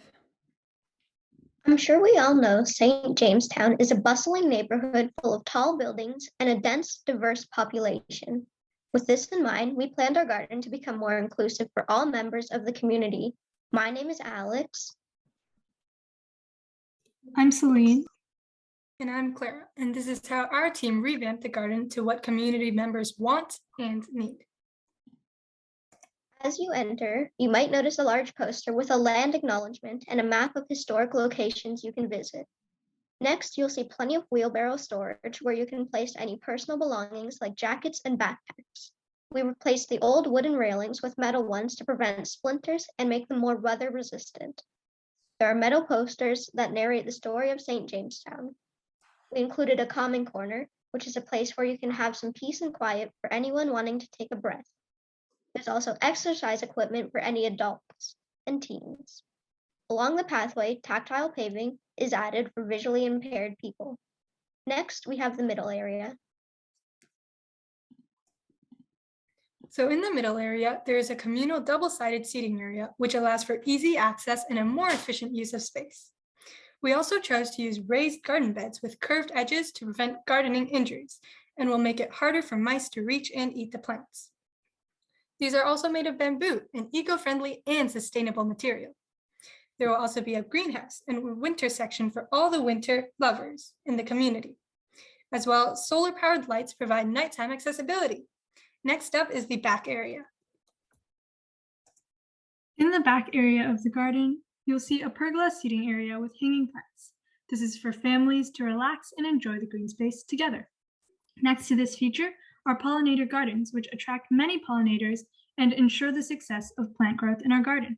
There are also pollinator information signs here. Surrounding all these features is a seasonal smooth walkway that is a walking track to stroll for circulation and movement. In the far back is also a fun kids area, so they have their own area to connect with others their age without disturbing adults and elderly. Next up is the concept plan. I'll explain our concept plan, moving from the entrance to the back. Here we have a convenient storage to drop off or pick up your belongings when entering or exiting. The northern half of our layout is dedicated to a passive relaxation space, while the southern half is dedicated to an active working space.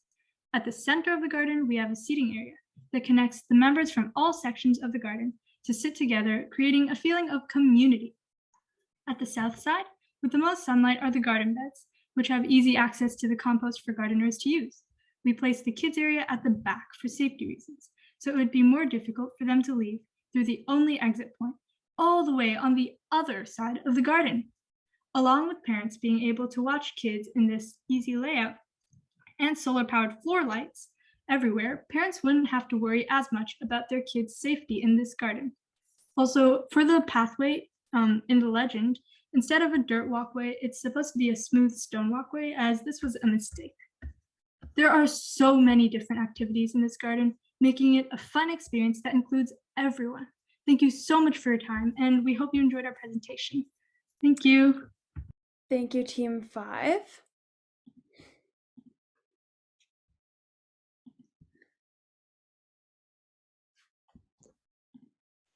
Thank you so much, Team 5. If you could stop screen sharing, thank you.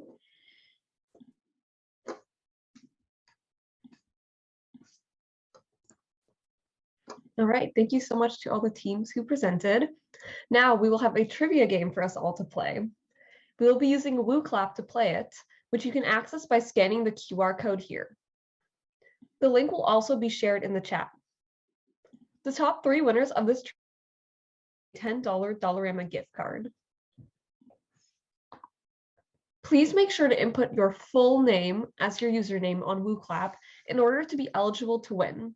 We will give everyone a minute to register before we begin the trivia game.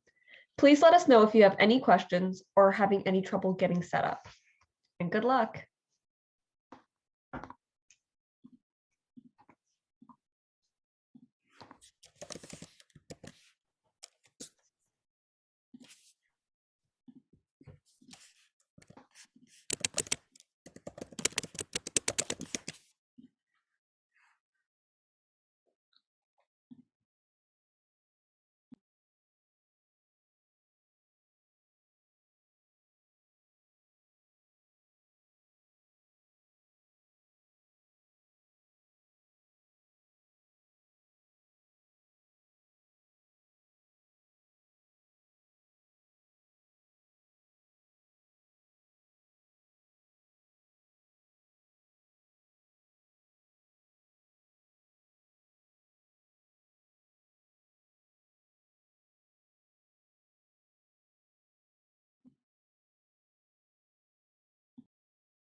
All right, I think we're nearly good to get started. Got 25 people in. I'm going to give it 1 more minute and we can go ahead.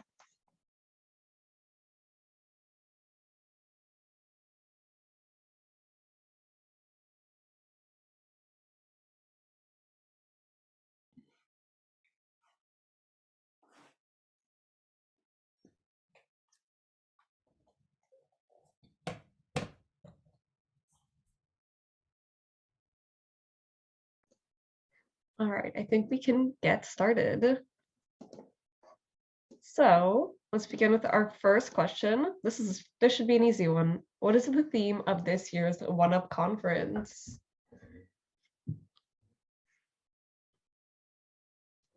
I hope all of you get this one right.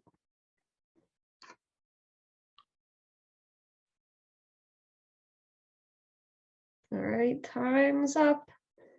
Let's find out.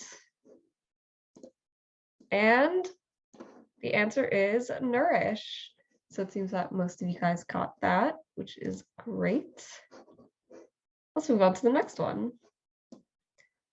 In this year's design competition, we partnered with the blank to contribute to the redevelopment of their community garden space. Is it St. Jamestown Community Co-op, Mr. Charlestown Recreational Co-op, or St. Patrick's City Community Co-op? I'm feeling a lot of people will be getting this one right because we have some participants from our design competition.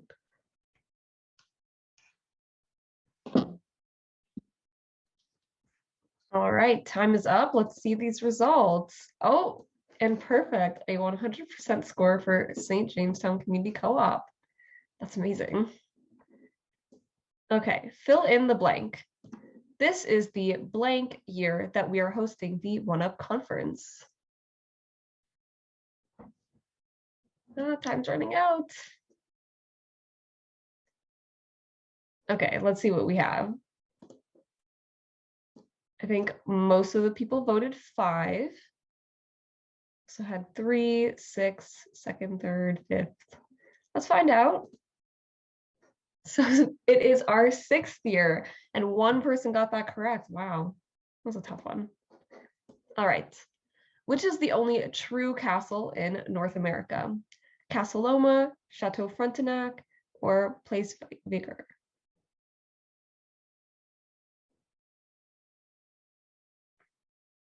Let's see. Got a lot of votes on this one. Castle Loma is our top answer with 75%, and you guys are correct. Very good. Okay, next one. Toronto has a total of 19,958 streets. True or false? This one is pure guesswork for me. I don't know how anyone would know this, but let's find out. A lot of people said true, 74%, and the answer is actually false. Wow. I don't know who counts the number of streets in Toronto, but I wonder if it's more or less.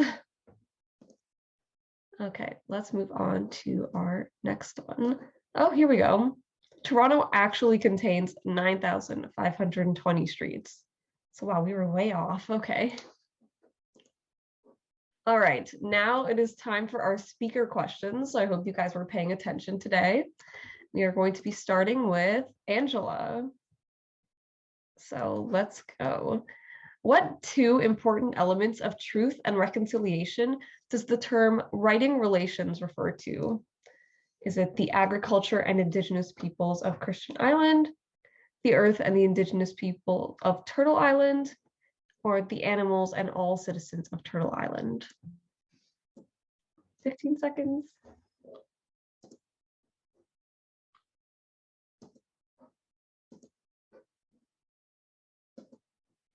All right, seems like most of you have voted.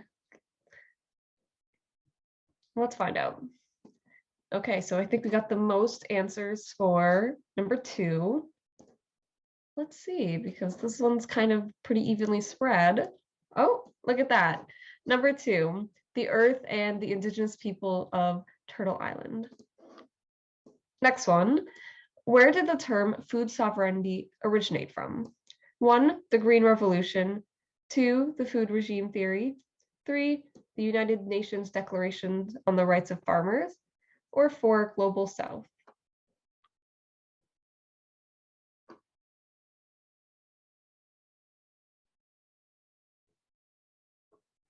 All right. Got 22 answers here. Let's take a look. And I think we have a strong majority for the United Nations Declaration on the Rights of Farmers. And wow. So it turns out it was actually number 4. I think that was our second choice, but look at that difference. 4 people got it right. Next one, where was the first urban land trust in Canada? Parkdale, Toronto, Rexdale, Toronto, East York, Toronto, or Square One, Mississauga?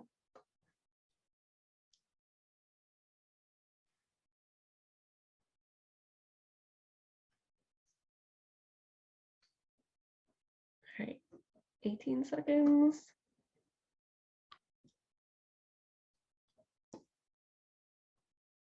Wish I could be playing some of that Kahoot music right now.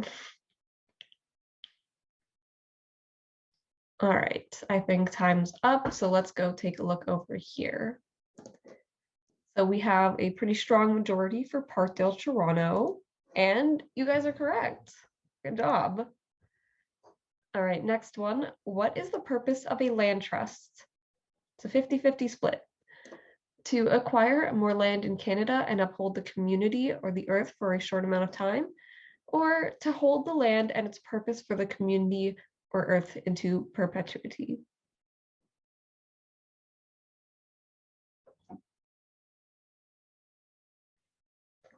You guys have strong odds on this one. There's only 2 options.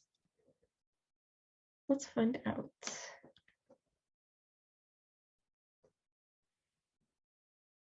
All right, our results. Wow, we have a 90% for number 2. And you guys got it. Look at that. I wish I was as good as all of you doing multiple choice questions on tests. All right, on to our next speaker, Vanessa. We have some speaker questions for her. Number 1, what does SPIN stand for in agriculture?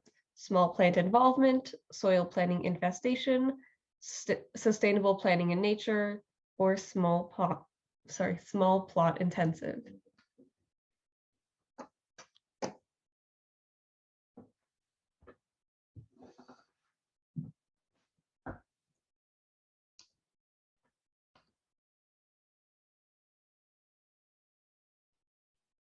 All right, time's almost up. And let's take a look. We have the majority for sustainable planning in nature and no votes for small plant involvement. Let's take a look. And wow, small plot intensive was the correct answer, with only 19% of you guys choosing it. Oh gosh. All right, next up, what is one of the organizations that Littlefoot has gotten funding from? 1, Broccoli Bucks, 2, Carrot Cash, 3, the Healthy Food Fund, or 4, Carrot Capital.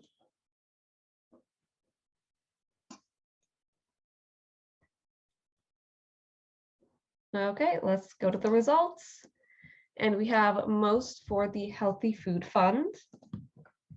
But, oh wow, 3 people this time. The correct option was number 2. Okay. Now, next one, what is the name of the market that Littlefoot hosts in downtown Kitchener? We have Healthy Food, Healthy You, the Feed Change Market, Feed DTK, and the Hunger app.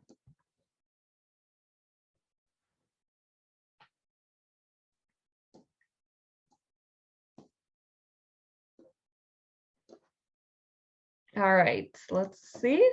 And most said the Feed Change Market, number 2. And you guys are correct. All right, great job. I wonder who our winners are. Okay, our last section of the trivia relates to our theme Nourish and their food security questions. So 1, what causes food insecurity? And for this question, you can select all that apply. Either poverty, unemployment, or low income, lack of affordable housing, chronic health conditions, or lack of access to healthcare, systemic racism, and racial discrimination. So select all that you think apply.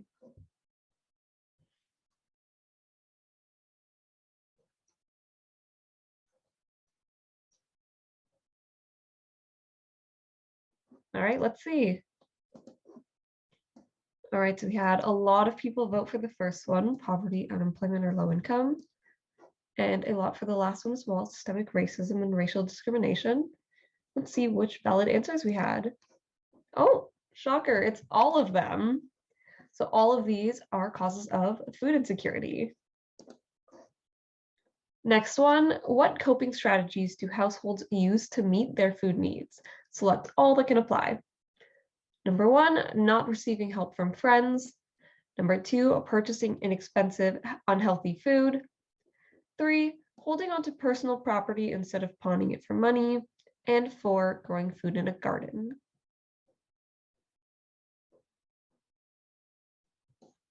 Oh, you guys are quick. By the time I'm done reading, it's like 20 are in there.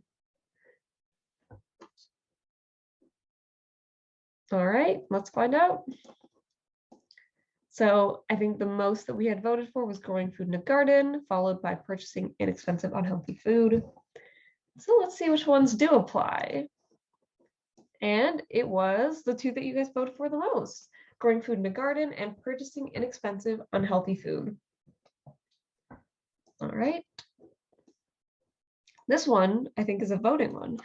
In 2017 to 2018, 1 in blank households in Canada were food insecure. So try to take a vote on what that number could be.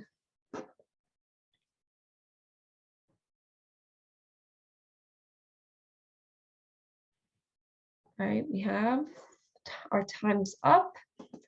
So, oh, we got a whole lot of numbers here. See a lot of 8s. See a lot of 5s and 3s. Oh, we can sort them. Most frequent answers, we had a lot of 5s. Okay, and our top answer, sorry, correct answer is number 8, which is only 19%. Wow. Okay, this is another one of our voting ones. If 1 in 8 households are food insecure, over blank million people in Canada don't have food security. You don't need decimal places for this one. All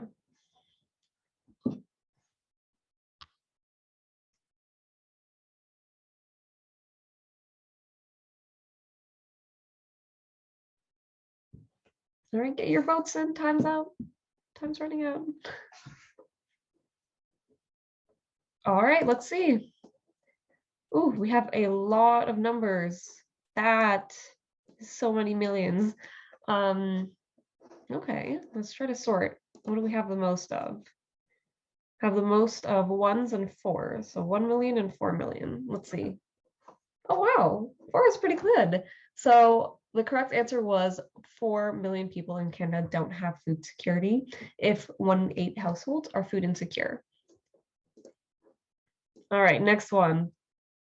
Relate the definition to the term. It's giving me science test flashbacks.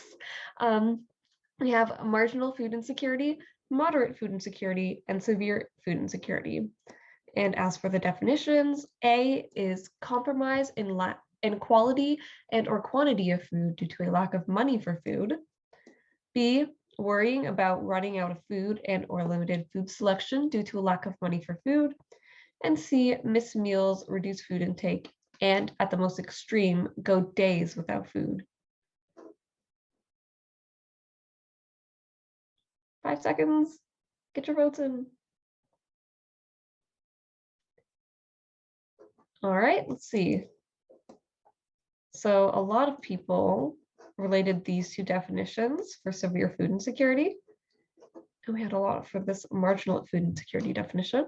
Let's see. Okay, wow, we had some pretty good connections here. 80% guessed the definition for severe food insecurity, and 45 and 40 for the rest of them. All right, next up, in 2017 to 2018, blank had the highest prevalence of food insecurity, which was 57%, followed by blank at 21.6% and blank at 16.9%.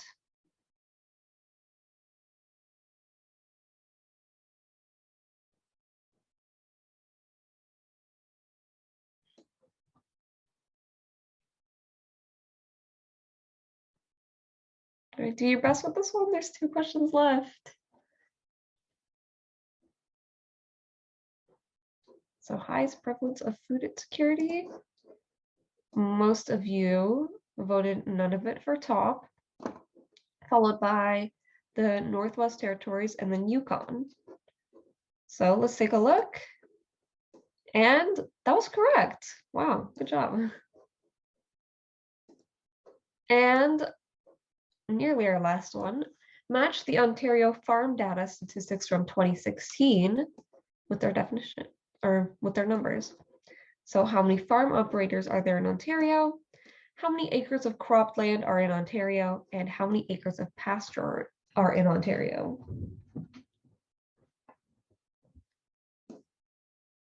Five seconds left. Get all your votes in. All right, let's see. Most frequent answers were cropland for the 9 million number and 70,000 farm operators. All right. Oh, that's actually tied with the 70,000 acres of pasture. So let's find out. All right, so there are 70,000 farm operators in Ontario, 9 million acres of cropland, wow, and 1 million acres of pasture. Whew. All right, so that brings us to the very end of our WooClap trivia, and I hope that you enjoyed it. Now I think we're going to take a moment to show who the winners are. I hope you all put in your full names. 1 second. All right, here we go. Okay, our top winners over here. Lulu, do you want to read them out? I don't see them on your screen. I'm sorry. Oh, Oh, do they see them? All right. So first of all, is Hussein, and then I will do it to somebody who hasn't seen the quiz in advance. Katie in second place. If you are on the call, would you mind saying your last name out loud? Remember, if your last name isn't inputted in the little clap. Okay, Katie Lynn, and then Lynn. third place is a tie between, three-way tie between Sophia Chen, Alexandra Saliba,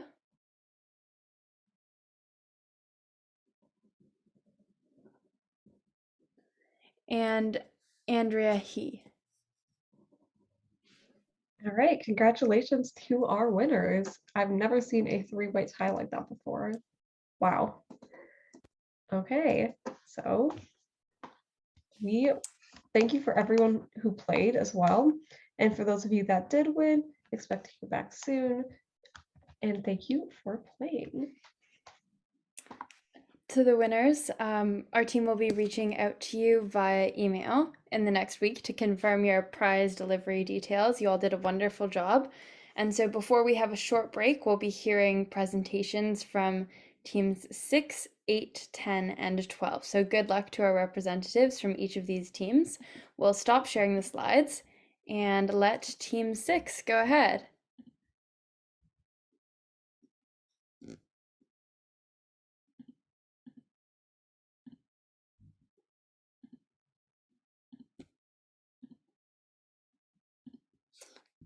Our representatives from Team 6 are good to go ahead.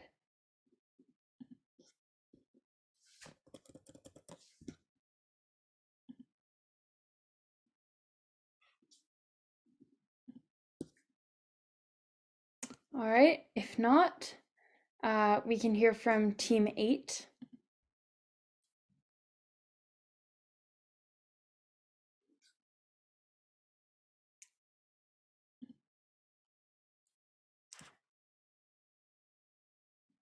Team 8, if you have any representatives in the call, you're good to start presenting.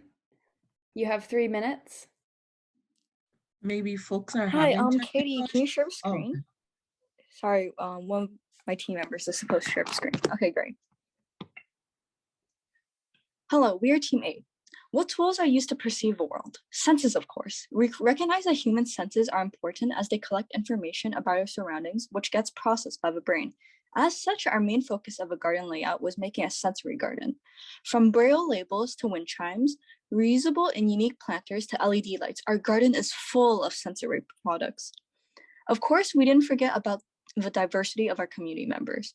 For our planters, we decided to have plants from all kinds of cultures that last all year round. Additionally, there will be space for medicinal plants. We found that indigenous gardening methods are very powerful and effective. Thus, teaching gardeners some traditional methods is also part of our idea. Additionally, we have a kids zone made just for children and teens of the community. Finally, we have incorporated aspects in our garden so that those with physical disabilities are able to move freely and without hassle. All right, now to get started on explaining the layout and some key features of our design. Starting from the deck, we have arches extending over with ivy and LED lights hanging on it. Inside there are seats, a swing, and a few small plants. This really appeals to teenagers that live in the area. From the deck, we have a foldable staircase to go down to the garden. Now, you may be questioning about the foldable staircase. Well, we wanted something accessible for wheelchair users, so we were thinking of a staircase that can fold in ways to become a ramp and also fold to store itself to create extra space for wheelchair movement. Since the garden is limited in space, in the garden, there are many planters consisting of a variety of plants and flowers. For planters, we have a wheelchair-friendly one, a caterpillar-shaped one for children using upcycled towers as flower pots, and generic planters for a natural garden vibe. The last important feature, color. We can't miss color. That is why we have all the flowers in wall murals. For the wall mural, we would like to draw a timeline of the creation and history of St. Jamestown and incorporate little drawings around it to be more kid-friendly. Now, this idea that we're about to present next has been floating in our minds for quite a while. This idea is a performance area for performance area. For those living near Unionville, you may have heard of there used to be daily performances in Unionville where you can go watch and eat ice cream. We've been there a few times and we absolutely love the feeling and vibe. This is why we would like the residents of St. Jamestown to have a performance area as well. On some days, the parking lot can be closed so that it can be transformed into a stage for presenters. This will be a great way for all the citizens to relax, bond, and just have a great time. Our goal is to make the garden feel welcoming and warm, hence our garden name. We will end the prompt by saying that no matter what ethnicity, disability, or age, Cloud Haze welcomes you.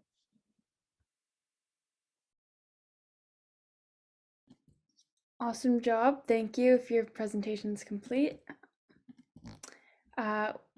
Next, I think we'll hear from Team 10. Go ahead. Good luck.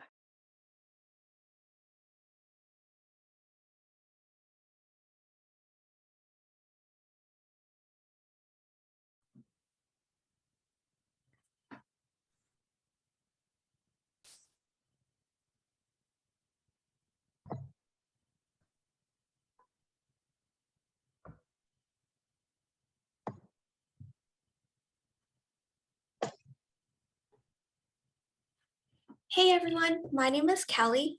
My name is Kajani. I'm Helen. And I'm Heather. And we're here to present our design for Everlasting Roots Garden. While designing this garden, we addressed the challenge of lack of inclusivity and accessibility. According to the City of Toronto, over 67% of the population is a visible minority. Therefore, we decide to name our garden Everlasting Roots, as it represents the everlasting history of the garden and continues to grow and support the community, like how the roots of a tree provide stability and support.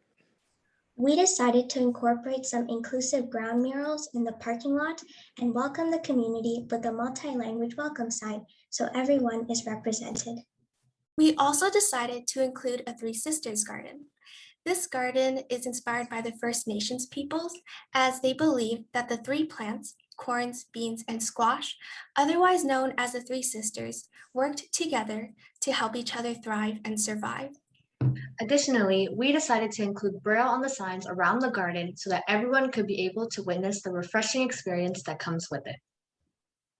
With regards to accessibility, we decided to have a sturdy ramp at the entrance of the garden to ensure easy access for those using strollers and wheelchairs. Adding onwards, we created an entrance from the north end of the garden. That way residents can access it from both sides. Also, the rental garden plots are spaced so that wheelchairs and strollers will be able to get through. The garden plots are also arranged at different heights to accommodate users of various heights and ages. And speaking of ages, we also have an interactive musical wall on the fences, so even the youngest users can have fun. Now, the overall theme is food for all, food equity, and community empowerment. And we decided that since the Three Sisters Garden is like a communal plot, it can be monitored by Oasis Food Hub to ensure food equity.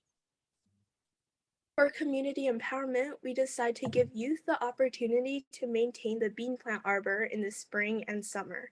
Additionally, kids can also decorate pine cones as ornaments for the Christmas trees in winter.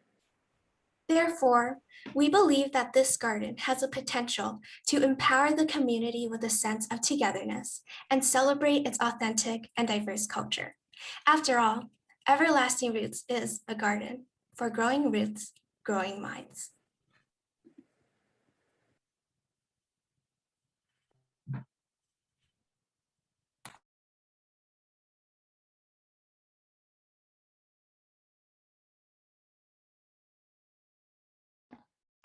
Thank you so much, Team 10, for sharing that amazing project. Last up, we'll have Team 12 to share their work. Go ahead.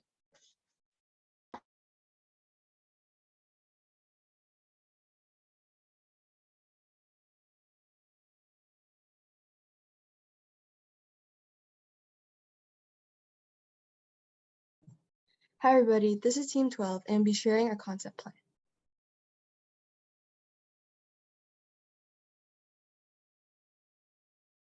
In Zone A, we spruced up the parking spot by adding pot lights along the sides of the parking area, as well as a roof to shelter against harsh weather. To access Zone C, we created an opening between Zone A and C so it is easier to bring in and out bigger and heavier objects. However, another entryway is by either of the two ramps located on the sides of Zone B and using the main entrance found at the end of the deck. Speaking of Zone B, this is a porch area where hanging chairs and benches can be found and we mostly use during summer and spring. When entering Zone C, in front is a long ramp going upwards. On the very left, at the end of the wall, is the compost, and in front of the opening are two circular seats, one with flowers in the middle and the other with the original tree, which we chose not to remove because we felt it was part of the history of this community garden. Next to the tree is a water wall with a circular cutout pathway in the middle that drops down into an in-ground tub of water where water plants can be grown. When crossing the water wall, within sight is the square in-ground garden, and inside are pathways which intersect to a spiral staircase that leads up to the treehouse. On the opposite side of this pathway is where the sensory garden and banana tree is. Both paths found on the left and right side lead to paths with plant pots which can be used for medicinal plants and herbs like indigenous herbs, turmeric, etc. However, the right side path contains the dehydrator, and beside it lies a storage container which can be used to hold gardening tools. Tatiana and her teenagers can use the community garden to learn more about growing food together, including medicinal plants as she wishes.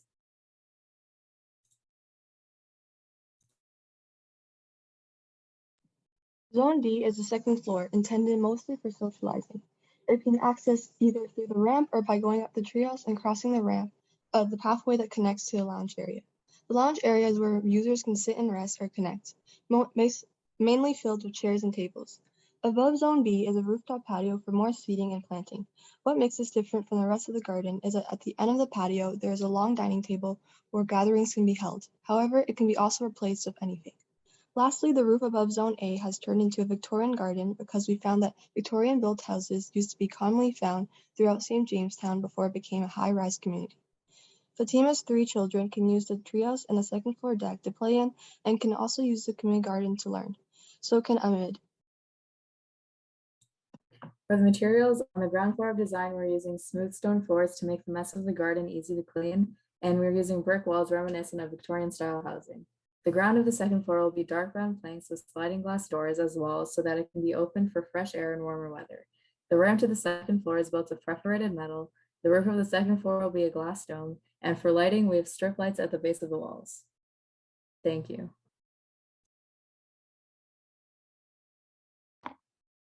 Thank you so much, Team 12, for sharing.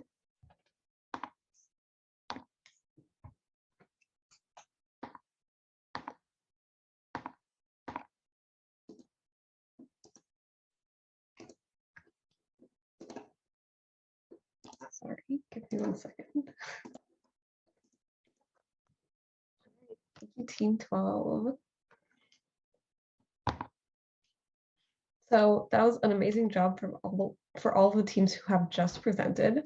And we are now going to have a short health break, which will end at 3:05. During this period, you can stretch, get up, or grab a glass of water, but we encourage you to stick around and listen to a performance from Toronto pianist May Robertson, who'll perform for us. We also encourage you to check the One Up Toronto Instagram account to see the One Up Design competition submissions if you haven't already.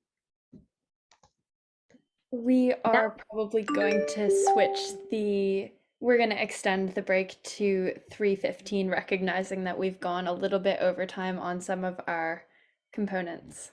Sorry, Maya, for interrupting. No, thank you so much for that. All right, now I'd like to introduce May Robertson.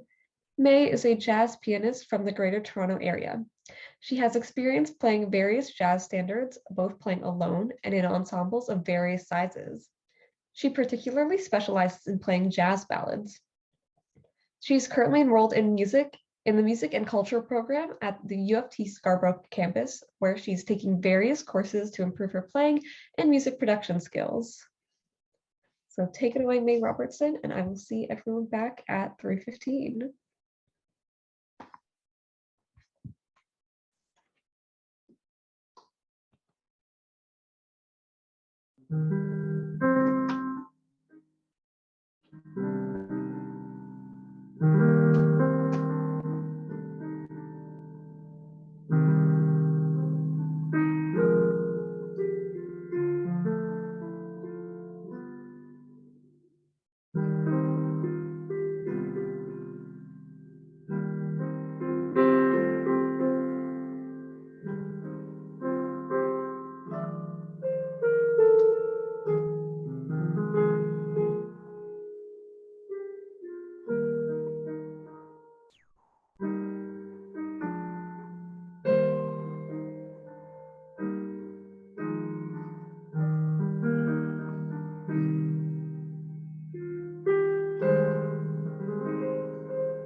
All right, thank you so much, May, for those soothing sounds, and welcome back, everyone.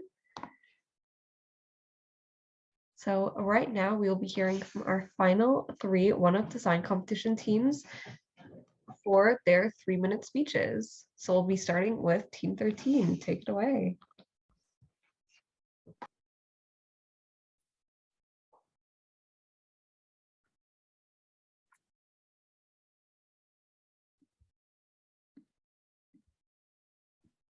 Hello, fellow judges, aspiring architects and planners, and attendees of the conference. We as Team 13 are ecstatic to present to you our James Green Hub design. With the challenge to transform a community garden in the heart of St. Jamestown into an area everyone can enjoy and form long-lasting connections, our design ensures that the garden is accessible to a diverse range of ages, abilities, classes, and cultural backgrounds. In our design, we replaced the fencing separating Zone A and Zone C with a gate, number 13, and we incorporate with the permanent wooden ramps that is built on top of existing stairs and portable ramps to prevent blockage of parking space while ensuring people with all abilities can enter the garden and gazebo easily. By incorporating vertical gardens, see number 4, green walls, see number 6, raised flower beds, see number 2, and other elevated planting platforms, we are enabling and encouraging people of different heights, ages, as well as those with disabilities to engage in community planting and decorating. We paved our grass field with irregular and sustainable stones instead of tiles to ensure that everyone can travel around the garden while preserving a close proximity with nature. The visitors are guided in a circular motion to every corner of the garden. The stone path leads the user into the garden from the gates, into our compost area, past our plant wall and the existing green wall, and finally onto the gazebo. During all seasons and weather types, areas of resting and socialization occurred in our welcoming gazebo, accompanied with our lovely fireplace, number 11. The little free library that opens both to users in the gazebo and people passing by outside the garden honors St. Jamestown with community educational exchanges of the town's history, values, and diverse cultures through book donation and borrowing, see number 10. Blessed with Indigenous heritage and diverse cultures, the Hub's planting activities stem from our innovative vertical plant walls that maximize planting space. With the goal of cultural inclusions, families and individuals can kindly share their backgrounds through planting their own cultural seeds, allowing for a sustainable variety of plants such as flowers, vegetables, and herbs to be grown. See number 4 and 6. Locally sourced, reclaimed, and recycled woods, the same woods that is taken down through the renovation, are used to create the gates, gazebo, benches, and shelves. Ultimately, community spirit can be generationally passed down through the material that formed this wonderful new gathering place. From our activities of education to our activities of sustainable gardening, our design reflects and celebrates the history of St. Jamestown in a unique and imaginative form. We truly believe that the James Green Hub design can unite all and make the community more lively. Thank you all for this opportunity and your attention. Thank you. Thank you, Team 13. Now we'll hear from Team 15. Great job.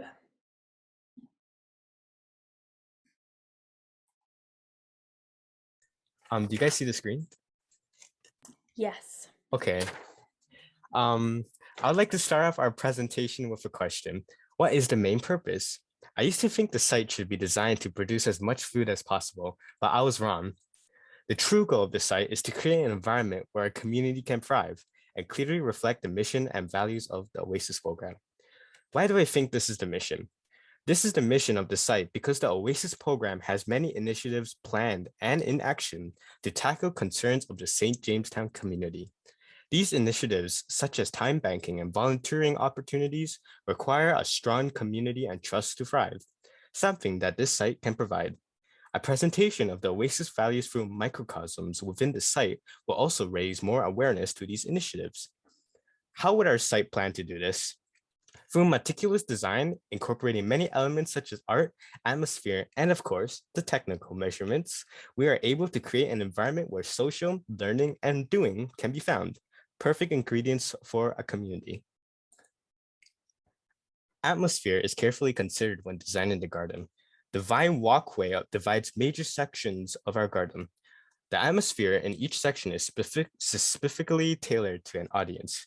what we call the chill pit, is tailored towards a teenage audience such as myself, who value social interactions, with a playful entrance in the center of the garden, which was inspired by a playful entrance that I have run through as a child in IKEA. The educational sector of Zone B have small tables and chairs that are specifically placed there for our older audiences who like to sit back and watch over the kids in the distance while talking amongst each other.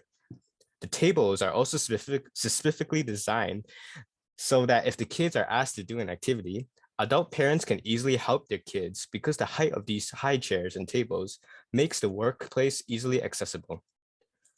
Height and accessibility are also explored in our raised gardens. Spacing and height caters to all audiences, small children, older folks, as well as those who require accessibility needs. The garden is a representation of the challenges the Oasis program wants to tackle. The growing beds is a representation of the wider food insecurity in the community. The educational sector is a scaled down effort of the educational initiatives that are in place. The environmental awareness comes from the form of the DIY hanging garden. And last but not least, the artwork. The symbolism in the artwork reflects the community of St. Jamestown, how it looks, the people, and so forth. There is so much more I wish I could show, a more in-depth process on how we came up with the idea or our 3D model, but sadly I can't. To put a nice bow on the whole project, through many design choices, we are able to create an environment where anyone can do many activities and make many memories while coming back to the core principles of the Oasis program. Thank you. Thank you, Team 15. Next, we'll hear from Team 16.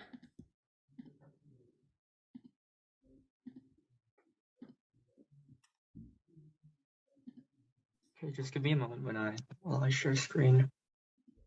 For sure. Okay. This is my first time using Canva, so I'm not really sure how to share screen. Oh, there we go. Okay. So thank you everyone for being here today. My name is Sterling and I'll be representing Team 16 today. Before we start, I'd like to invite everyone to close your eyes and open your minds as we go on a journey. Let's set the stage. You're walking along the sidewalk on an evening walk that you have every day. You see a dim light in one of your neighbor's backyards. As you walk closer, you see a welcoming house.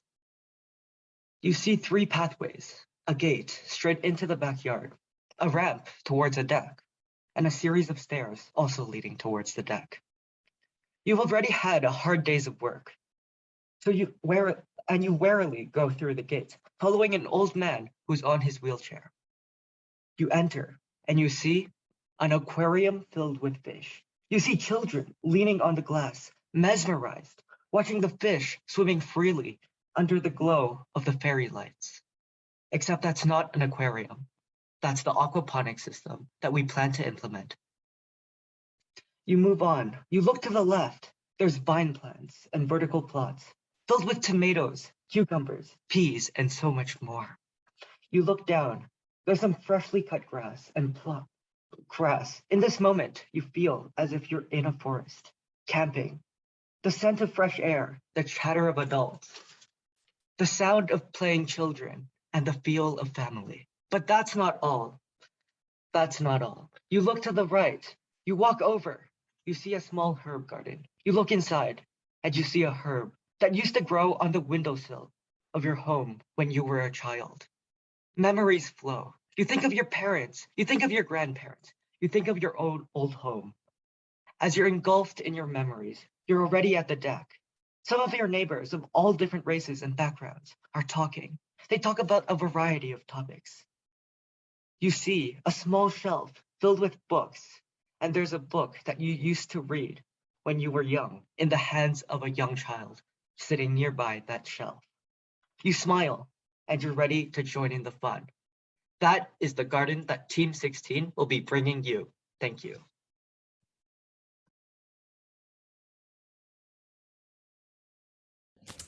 Thank you so much to Team 16. If you can stop screen sharing so that we can move to our presentation, that would be awesome. Thank you. So Once again, thank you to Team 16 and to all of our wonderful design competition participants. And thank you also to our judges for listening carefully to all of the presentations. We'd like to now invite you all to move into the breakout room called AV Check 1 to discuss all of the incredible pitches we've just heard and deliberate on which team should win. And the winning project from the design competition will be announced at the end of the competition. If you have any tech issues moving from breakout rooms, please feel free to message anybody from OneUp or Urban Minds. Next, we'll be moving on to a panel discussion about food security, and I'd like to introduce our panel moderator, Alex Walton. Alex is currently a Master of Planning student at X, formerly Ryerson University here in Toronto. They're particularly interested in the intersections between urban planning and community food security, and see food justice work as integral to building strong and healthy communities. Before starting at X University, they worked with the Food Share Sunshine Garden at CAMH in Toronto, the Harmony Community Food Centre in East York, and the Fresh Root Urban Farms in Vancouver. I'll now introduce our panelists. So first, Rawson Lee, who uses she, her pronouns, is a food security advocate and social researcher originally from Daronia/Hamilton, Ontario. She has now moved to Toronto in pursuit of education, career, and youthful adventures. She's currently networking co-lead at the Toronto Youth Food Policy Council and an outgoing research fellow for the Samuel Centre for Social Connectedness. As a city girl through and through, Rawson is in love with the beauty, people, and potential that she is certain actually does exist in Toronto. Her focuses include supporting BIPOC-led initiatives, enacting a universal basic income system, and increasing social connectedness within communities. As an avid nurturer, Rawson hopes to encourage others to be resiliently tender. We also have Gurbeen, who is the founder and executive director of Angan, a Toronto-based nonprofit organization that focuses on advancing food security and social justice locally and globally. A trained social worker, Gurbeen established Angan in 2000, following in the footsteps of multiple ancestors who welcomed and supported community members facing challenges. Her primary purpose with Angan is to foster a personal empowerment and nurture communities by responding to community needs as they arise with sustainable and equitable solutions. Her professional journey has included serving as product manager of a global human rights initiative, as a senior analyst at the Canadian Mental Health Association, and as an entrepreneur and creator in Toronto's independent arts sector. Gurbeen holds a Master of Social Work degree from the University of Michigan, a Master of Arts degree in International Relations from the University of Windsor, and a Bachelor of Arts degree in Political Science from York University. She's best known for her mile-wide smile, her funky shoes, and her mom's timeless life wisdom. We also have Josh Toe, and Josh's world revolves around food, hospitality, and narrative change. We are all deeply interconnected through food, and what fascinates Josh is how we can make visible the larger part of our food systems, confront injustice, and shift narratives towards centering the voices of Indigenous peoples, agricultural communities, and grassroots groups. In order to change structures that enable injustice, we must change our culture. We must change the stories that we tell one another. At A Growing Culture, Josh manages the Peasant and Indigenous Press program, which bridges the gap between frontlines or grassroots groups and the media. He works to shift narratives towards centering these communities who relate to land and grow our food in ways that address hunger, nourish communities, protect culture, and sustain our earth. Our last panelist is Gwyneth McCarthy. Gwyneth McCarthy is a current Master of Environmental Studies student at the University of Waterloo in the School of Planning. Her master's research focuses on the local resilient food systems and planning policy, evaluating how planning policy can be utilized to support and promote a better food system. Gwyneth has also completed her BES in Geography and Environmental Management with a specialization in Development and Education at the University of Waterloo. And with that, let's get into our panel discussion. Alex, you can go ahead and start moderating. We will Hi spotlight it. everyone. Hi folks, thank you so much Lulu and Maya, and welcome to our panel discussion on community food security, where we will explore both challenges and ways forward for imagining a more just and sustainable food system in Toronto and Canada. So maybe I'll just wait until we're all spotlighted and then we can kind of get started.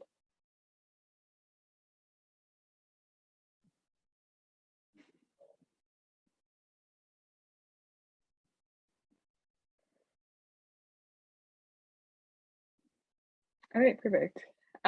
Yeah, so we have four categories for discussion that we'll be touching on today. So the first is social issues, and the second is climate change and climate resiliency. The third is solutions, and then lastly, we'll touch on accessibility. So with that, we can get started. And perhaps, yeah, panelists, you can kind of raise your hands or unmute yourselves to indicate when you want to speak. And we will try to have the conversation flow as smoothly as possible. So with that, our first question in social issues asks, so the pandemic has exposed inequalities and endangered the most vulnerable communities around Canada. As we rush into so-called normality, what do we think should be our biggest takeaways, and how can we move forward ensuring that everyone has equitable access to healthy food in our cities? So maybe Gwen or Gerbine, I can pass this question over to you folks to start. Sure, I can jump in. Hi, everyone. Thank you so much for having me here today. It's a pleasure.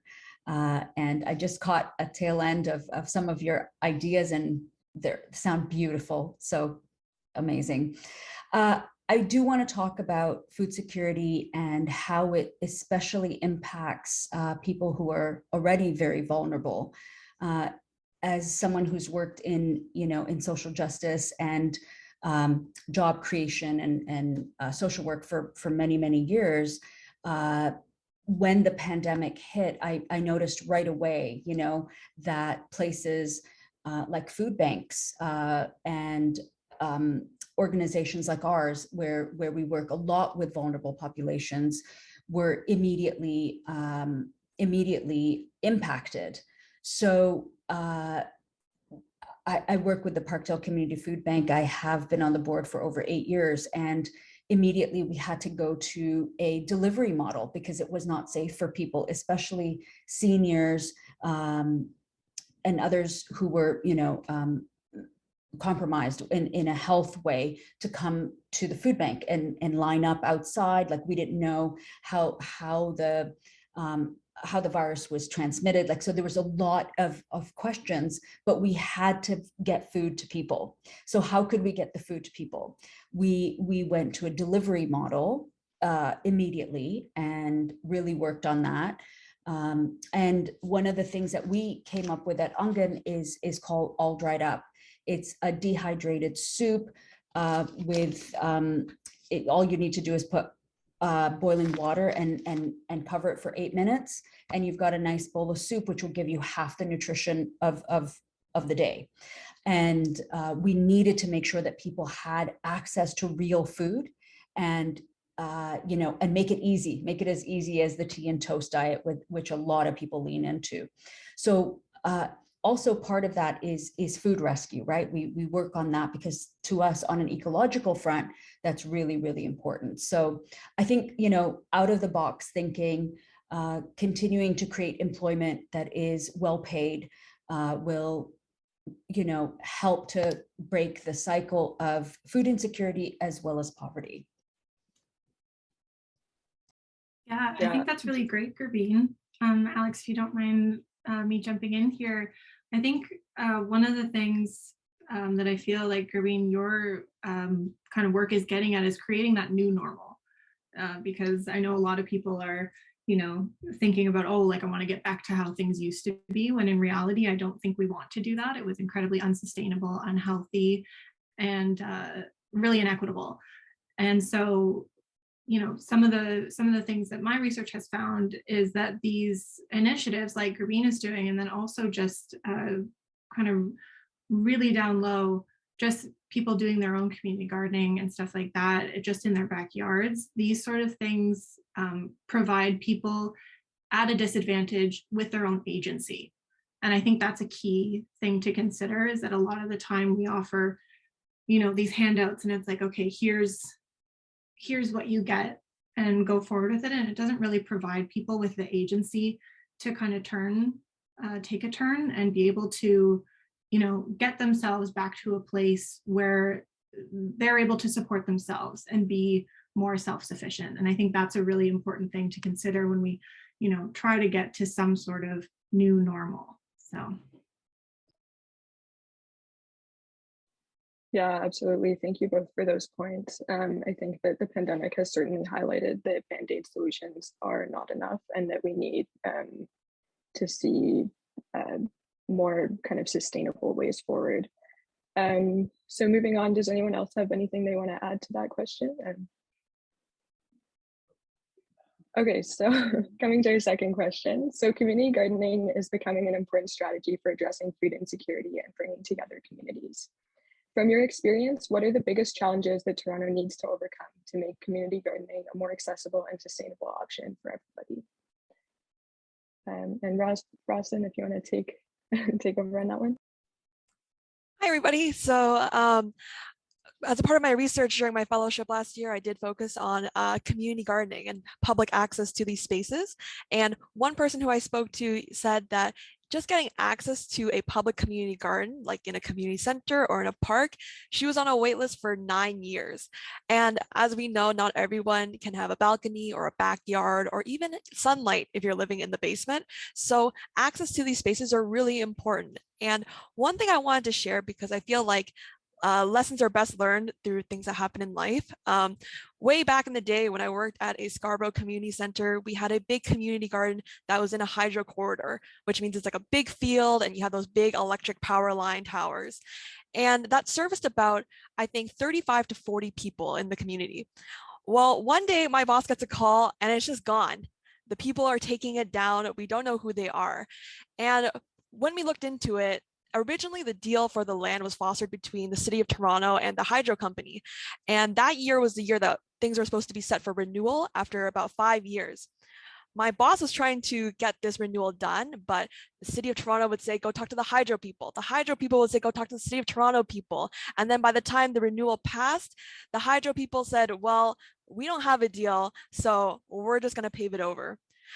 At the end of the day, even if the renewal deal was made, a lot of work would need to be done. A lot of capital would need to be raised to kind of build everything back together. So I think for sure land access to community gardens is definitely the toughest thing. And I'm not really sure what the solution would be, because in my mind, I would say that Toronto should focus more on establishing these deals, figuring out new spots and maybe schools or community centers to do it. But who knows if they'll hold up their side of the bargain is what I'm thinking as well. So in my opinion, we need to open up more land for people to get involved.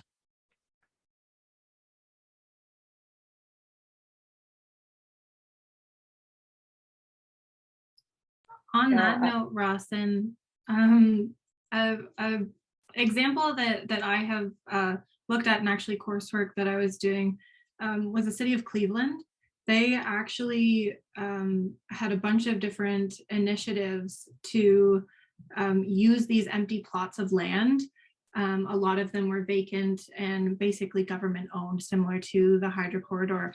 But what they actually ended up doing with these initiatives is getting zoning changes that just allowed that land to be used for things like community gardens and just public gardens and spaces like that. And I think that's honestly a very small step that the City of Toronto could take, especially with these unused plots of land. It's obviously a bit more complicated when you have, you know, two parties that share the ownership of the land, but it is something that would make that shift a little bit easier.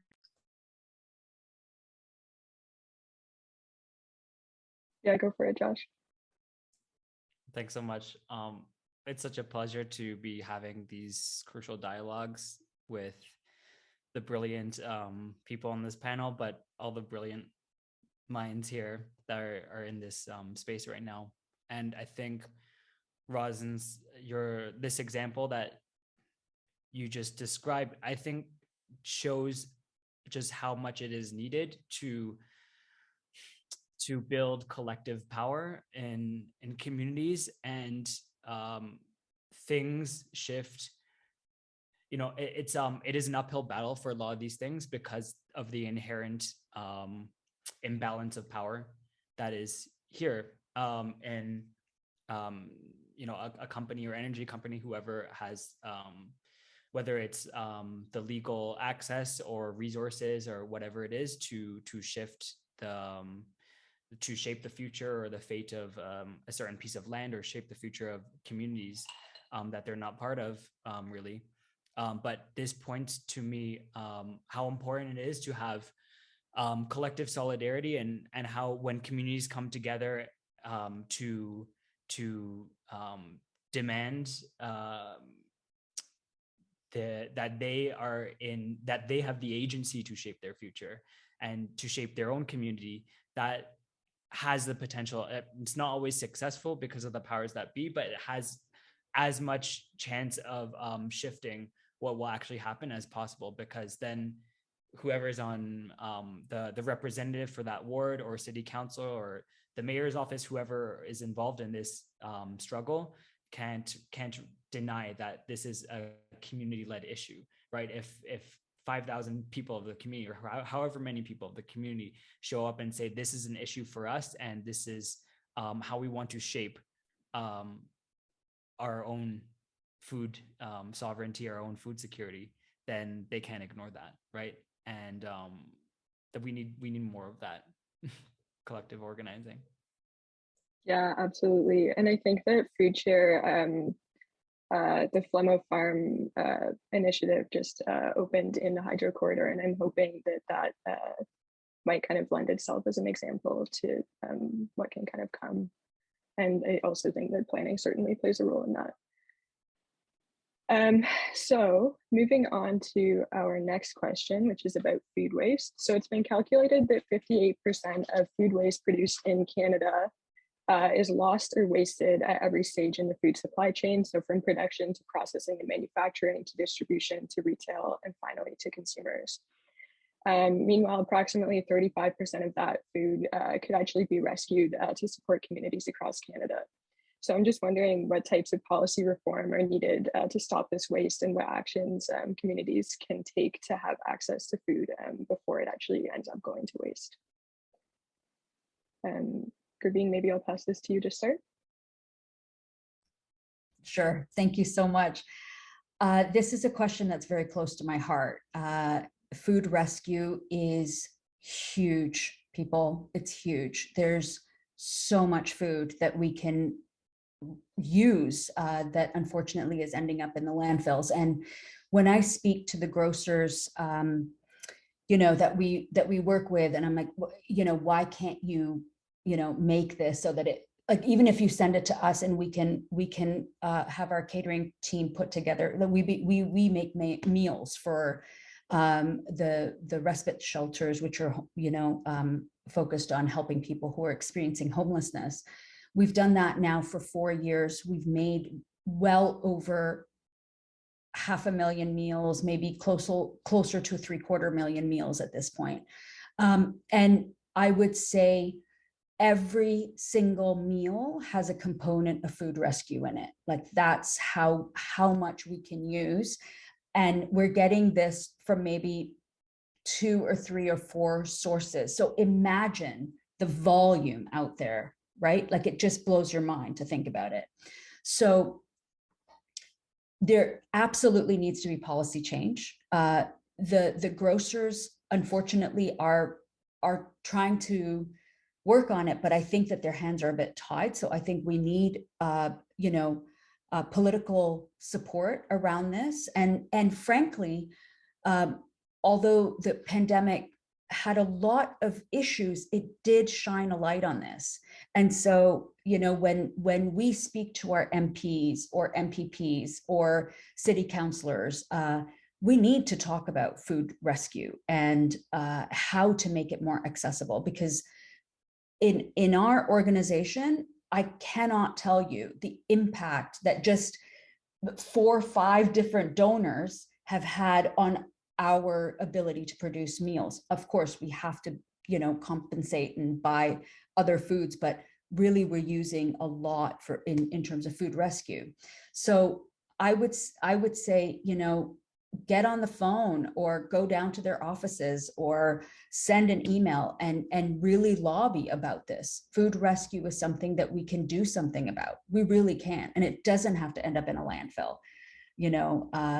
Yeah, I would say get active about this for sure.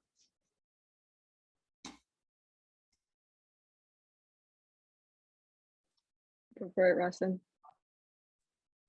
Yeah, totally echoing what Garbine is saying about we need policy change. I feel like, Gwen, I know this is your specialty too, so feel free to hop in after to make any corrections or additions. But I know everyone loves to point to Europe and specifically France. And I think maybe because France has the most articles about it, but talking about how to resource all these foods that would otherwise go to waste from the grocers and such. But I feel like the way that my understanding of the general European law works is that there's an incentive and there's a quality control, because things like canned food, if they're like a day or two over, that's fine, but sometimes people really push those produce, so we got to make sure the food that they're giving is of good quality and of good safety for people to receive, and also an incentive. I feel like maybe perhaps that could look like some type of tax rebate for the companies. I never like to give the Westons any more money, but I feel like if it was to be a part of some type of food donation, food procurement for others, it could just be okay. So I feel like if other countries are doing it, it's definitely possible we can do it. I think it would be a part of the federal law about healthy foods for Canadians, I think is the act or something like that related to food and drug policy, but I think it can be done and it should be done. Yeah, you can jump in, Gwen. I just have a very quick note. Rossin, you're totally right. That's absolutely. And another, you mentioned Europe, but another one is Denmark. Scandinavian countries, they're top notch when it comes to these kind of things, especially Denmark. I don't know if anyone has heard of We Food, but it's a Danish charity, and they actually opened the first ever food waste supermarket.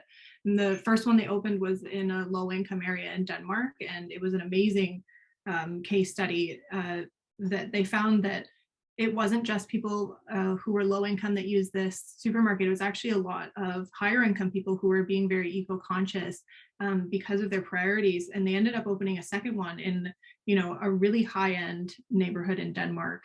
And they're massively popular. And, as much as we say we don't want to support the Weston, but if they open something like this, they'd get a lot of money coming in. And so it incentivizes that for the community as well. So just something to note there.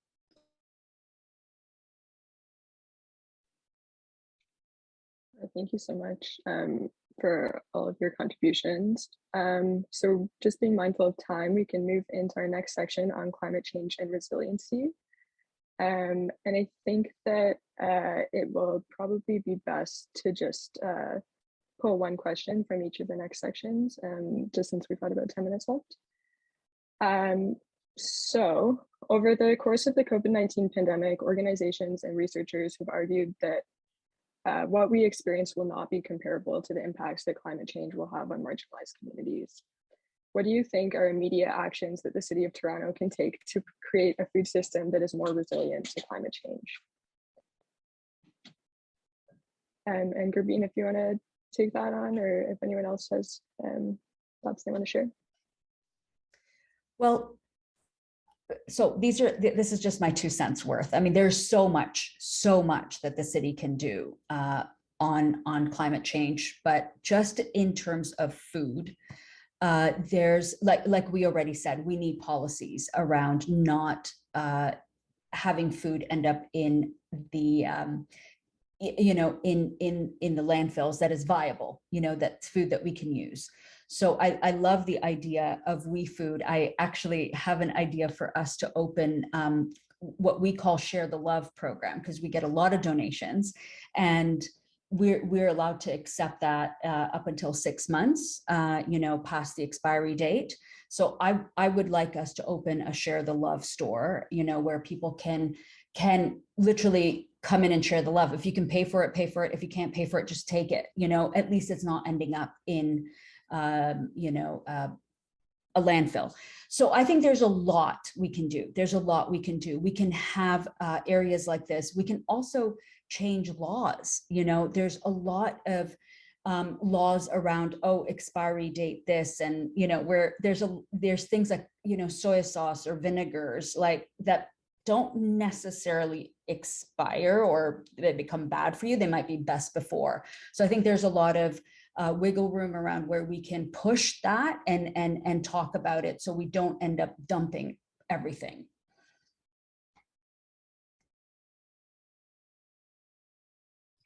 A really quick note on that, like you say, Gurveen, a lot of those things on their expiry dates, there's a lot of misinformation about expiry dates, and they're not actually expiry dates. They're best before dates, and that's when they're at their freshest. And obviously there are certain items like meat, deli meat especially, you want to be careful of those things. A lot of canned goods, a lot of packaged goods, those are just simply recommendations of when these things are the most fresh, and unfortunately it falls on the consumer to do a lot of that research. And so that's something that can be incorporated into policy, is actually getting people educated about that. Josh, if you want to jump in. Yeah, I want to take a moment also to zoom out a bit, because industrial agriculture is a leading cause of climate change. And all of these issues are interconnected, from food waste to climate change to environmental degradation to massive bee and insect like die off, which is affecting pollination. Like all of these things are absolutely interconnected. And I think I'm careful to say like that. I think that city, or like there has to be an exchange between city and like advocacy and community-led processes that pressure the city. But I think this goes back to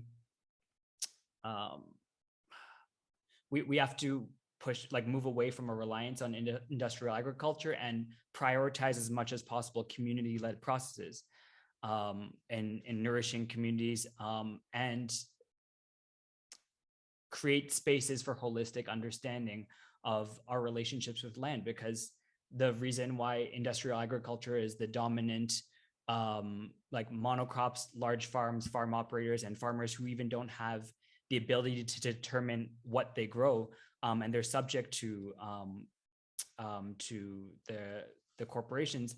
All of this only exists because we have cut off our relationships with the land, and because that knowledge has been erased, because Indigenous communities have been cut off from their own understanding of their own relationships with the land. So I think we have to, there are, like the question was framed around specific things the city could do, but the things that the city, the communities, like all of us together, we need to also like bring into this dialogue is the holistic understanding of how do we create spaces that can sustain and bring in that knowledge, or hold safe spaces for that knowledge to be preserved and continued, and that Indigenous youth or Indigenous elders can foster that knowledge, and that we can recognize that climate change is not just a matter of how can we scale up carbon capture technology. It's a matter of how do we address the root causes in the first place and restore our relationship with all living things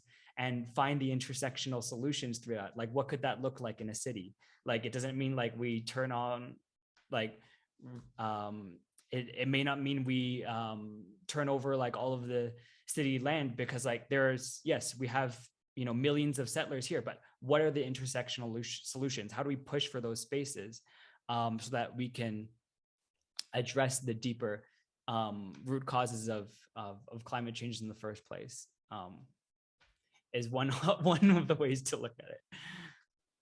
Yeah, for sure. I think it's absolutely a question that needs a holistic answer. And I think that that actually brings us really nicely into our next section on solutions. So can you speak to a strategy used to tackle food insecurity, that you have seen other cities successfully implement? And do you think that this has the potential to work well in Toronto?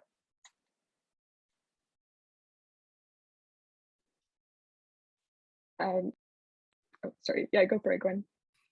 I had mentioned before the example of Cleveland.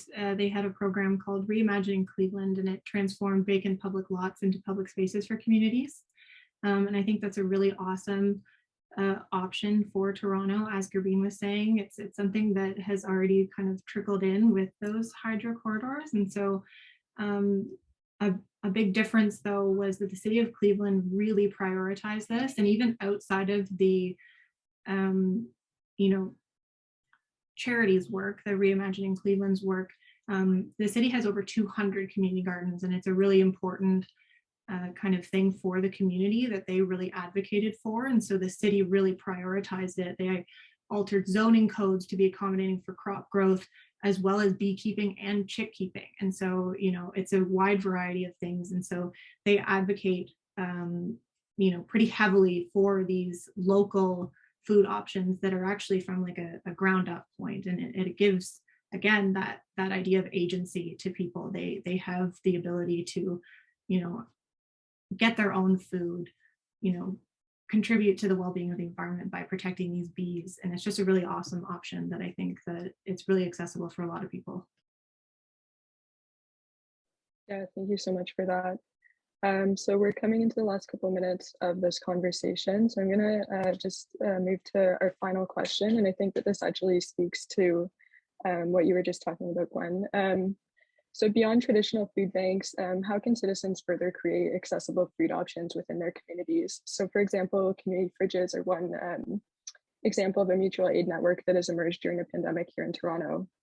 Are there case studies that we can look at from other cities or countries? And are there resources that folks want to share with people participating today that are interested in helping?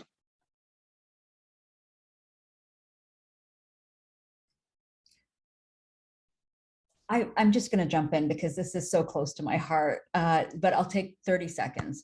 I think that we need to have a conversation about employment when we talk about food security, food insecurity, really. It is absolutely critical to have decent living wage employment to break the cycle of poverty and, work towards food security. We cannot have this conversation without that part of it.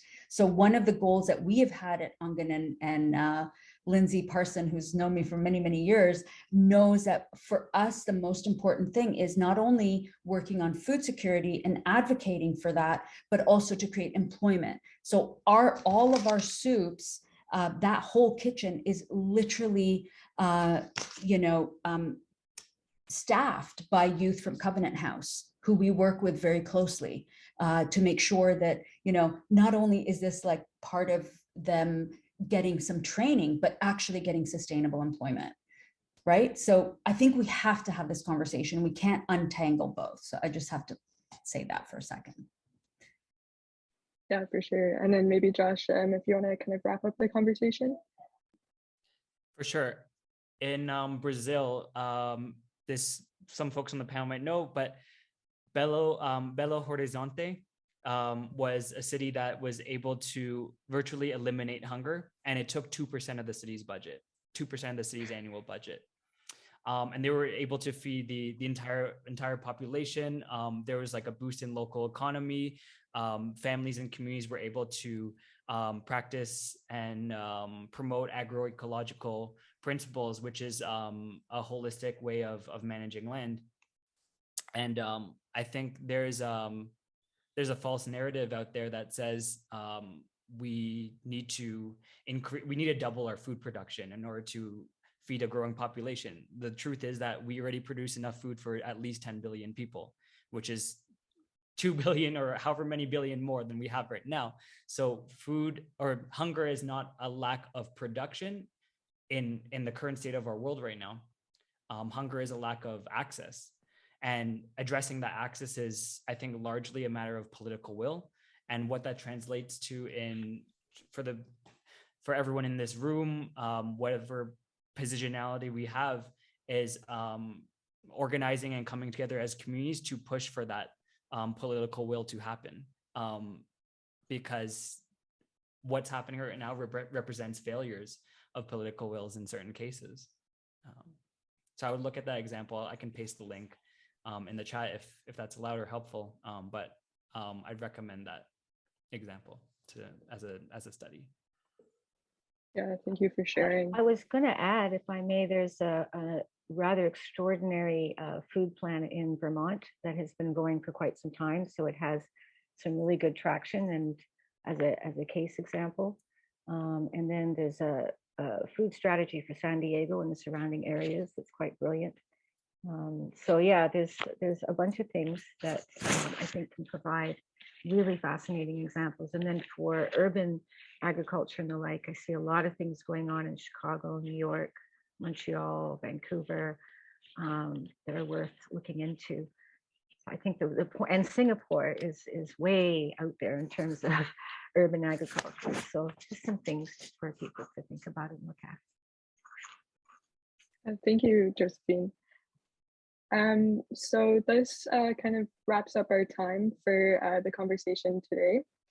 So thank you so much for sharing your insight, Russ and Gurleen, Josh, and Gwen. I think these are really important conversations to hold space for, and I think that you're all doing really incredible work around it. So with that, we have 15 minutes for a Q&A, so I'll pass it back to Maya and Lulu. Thank you so much, everyone, and to all of our panelists. And thank you, Alex, for moderating. That was great. It was a really insightful and engaging discussion.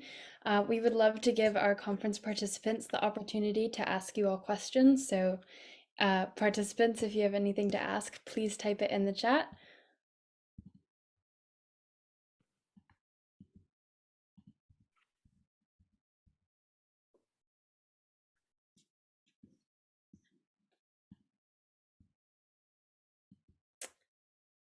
If we don't get any questions, I think we could probably continue with a discussion if there were any more discussion questions or points. Yeah, for sure. I do have a few more questions. Maybe we can just give it a moment and see if anyone has any questions, and then we can definitely do that. All right.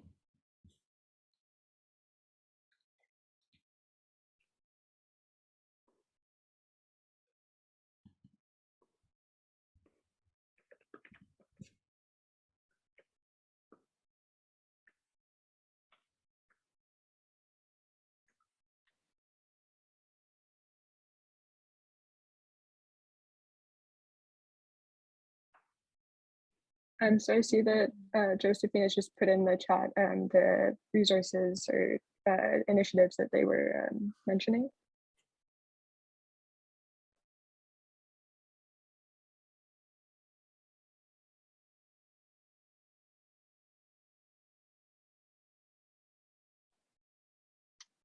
Here's a question. Sorry, I can't actually see who is speaking right now. I just saw a question pop up that I thought was a good one. Yeah, for sure. Yeah, so Heather just asked in the chat, what are some ways that we can spread more awareness of access to solve the problem of hunger? If any of our panelists want to take on that question.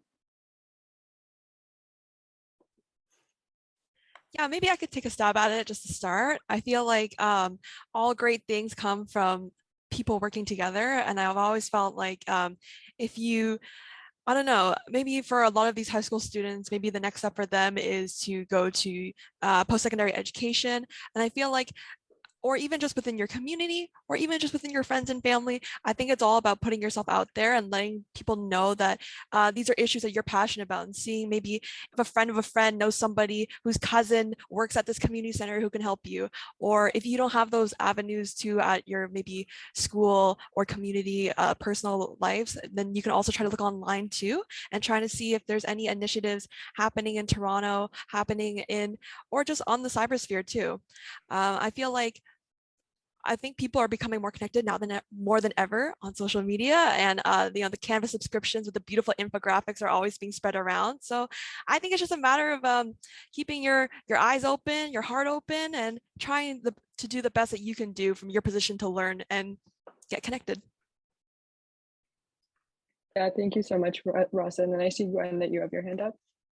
I was just going to mention, Ross, and I totally agree with that. Just starting with your friends and family. My sister and I actually in high school reached out to a CSA owner to get a share, and we actually asked if we could get a discounted price. We were in high school, and the CSA owner was really amazing. And just to clarify, CSA is community supported agriculture. It's local farms that offer shares in order to support their farm while you get produce. And my sister and I did this, and then, we told our parents, we were like, okay, we have to do this. This has to be like a family thing. And it's actually what spurred on the work that I do now in my research, looking at local food support from policy. And so that's something that's super easy to start with. There's even apps that are especially focused in Toronto about getting food from restaurants and grocers that are like going to go to waste. It's one of them is like called Too Good to Go, and you can just start by that, and just sharing the app on social media, or even just with your friends. It's a huge step you can take. So it just gets the word out there that there are things that you can do.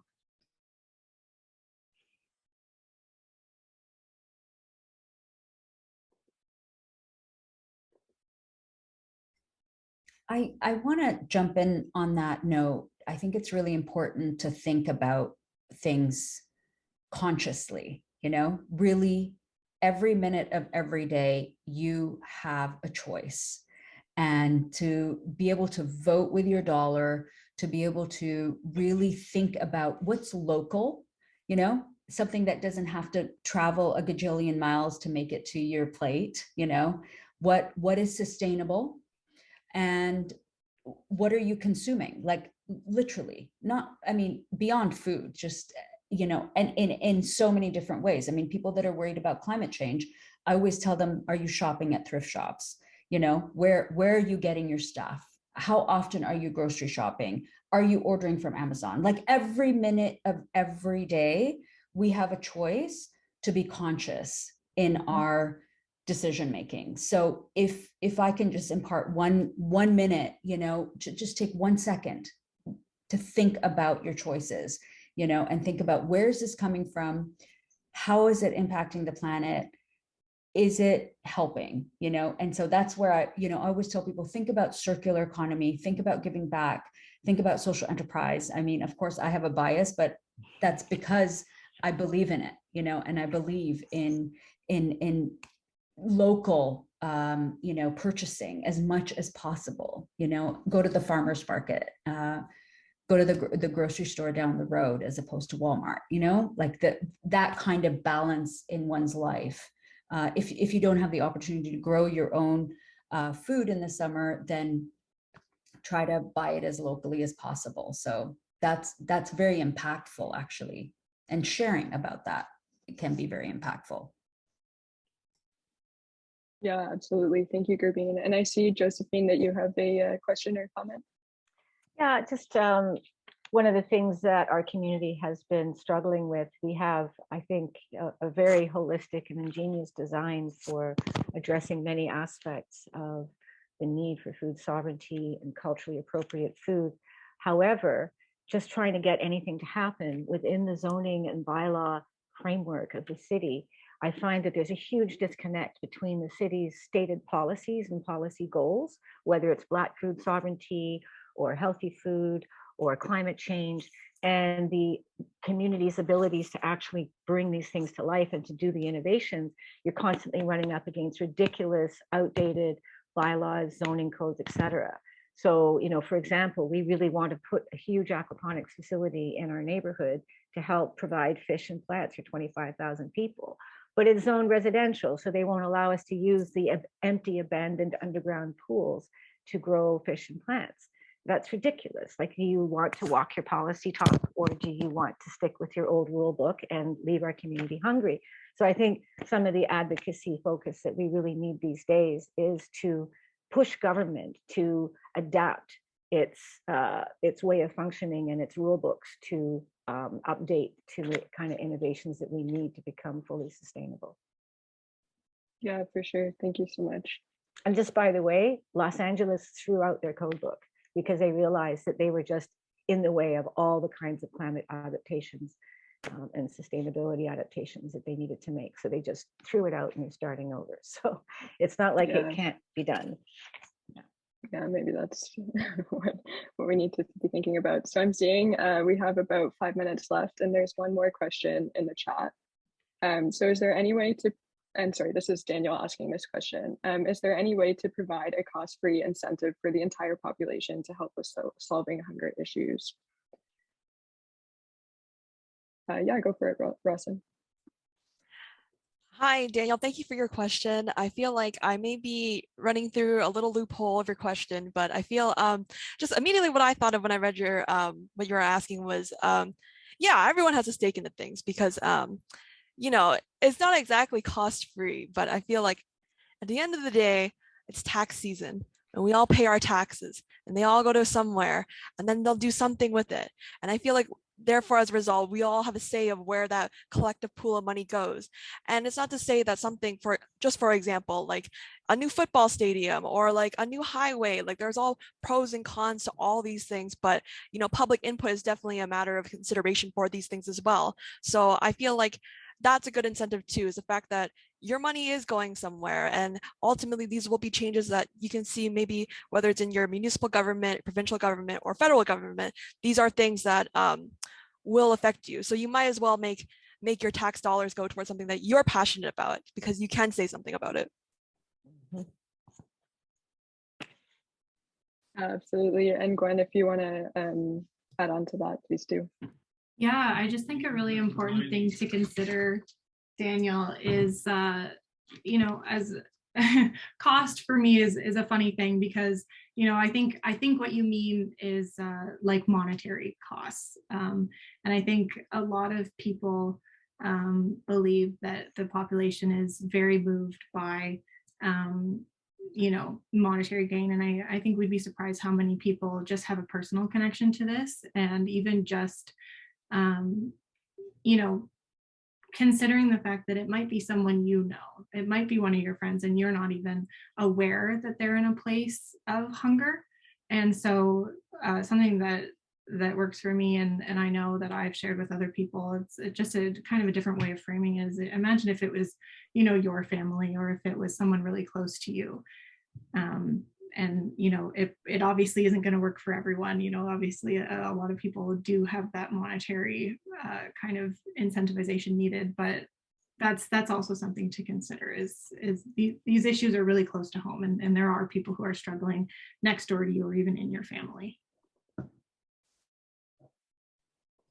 Yeah, absolutely.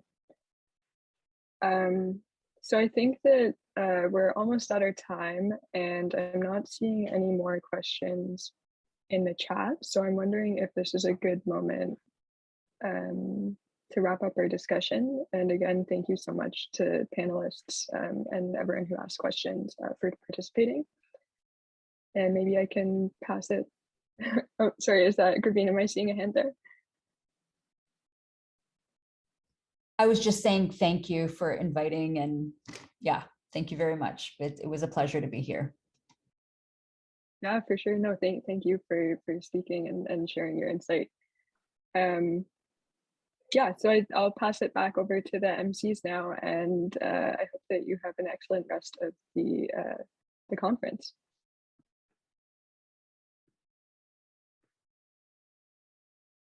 Thank you so much to everybody and to all of our panelists, to Alex, to everybody who asked questions. Now, the moment we've all been waiting for, One Up Awards. First of all, I just wanted to say that we were blown away by the amount of creativity and innovation demonstrated by all of the design competition participants. You should all be proud of what you've accomplished within the past 8 weeks. So everybody, please give our participants a round of applause. You can unmute, you can use the Zoom function.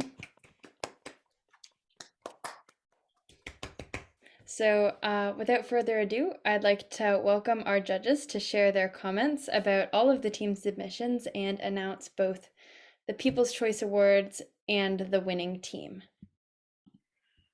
Whew.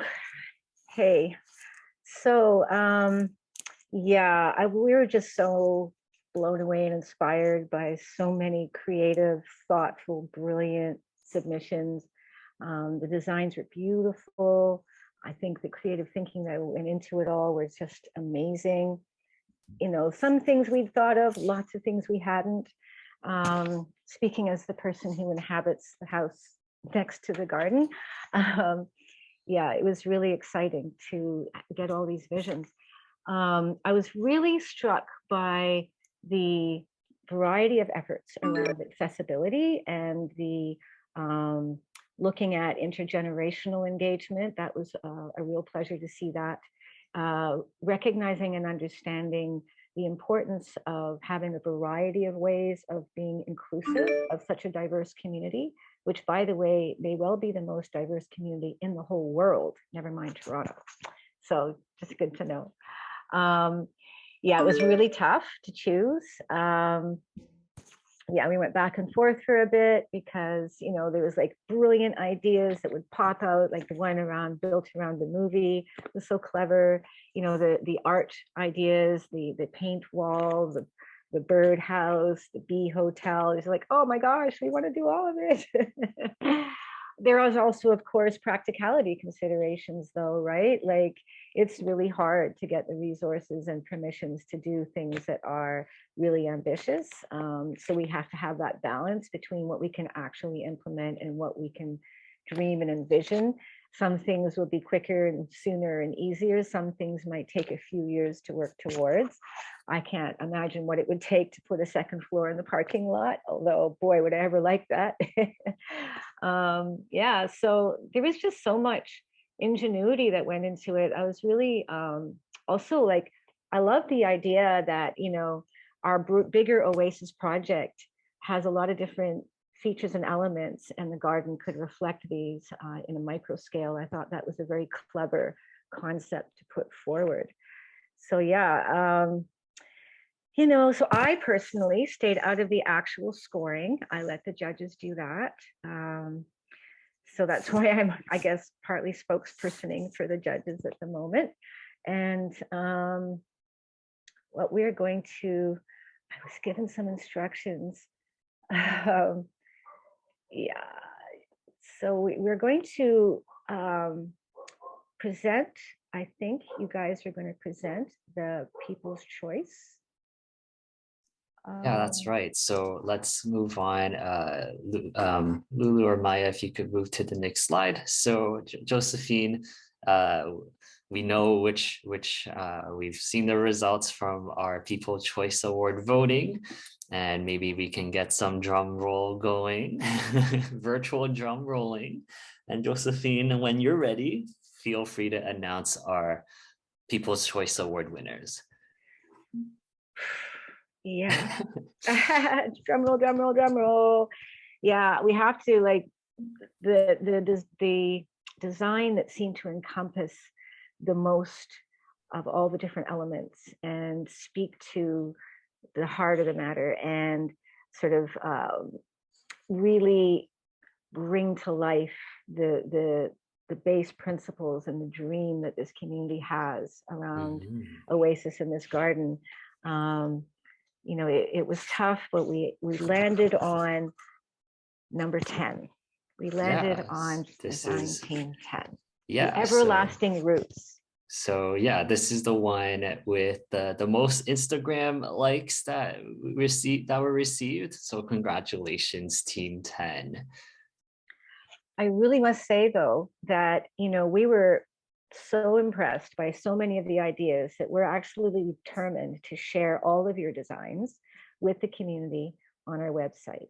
And we would also just love to have an opportunity for you all to see the garden come summertime.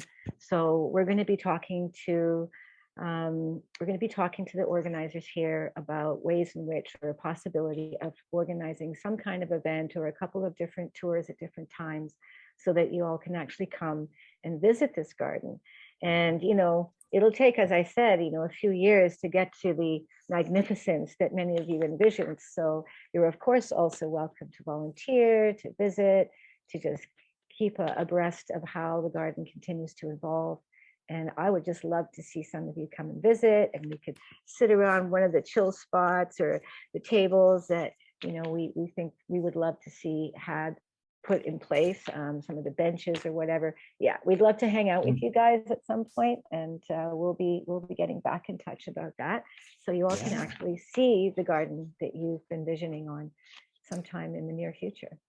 Yeah, so I think now is the moment that everyone's waiting for, where we announce the winners that the judging panel has selected.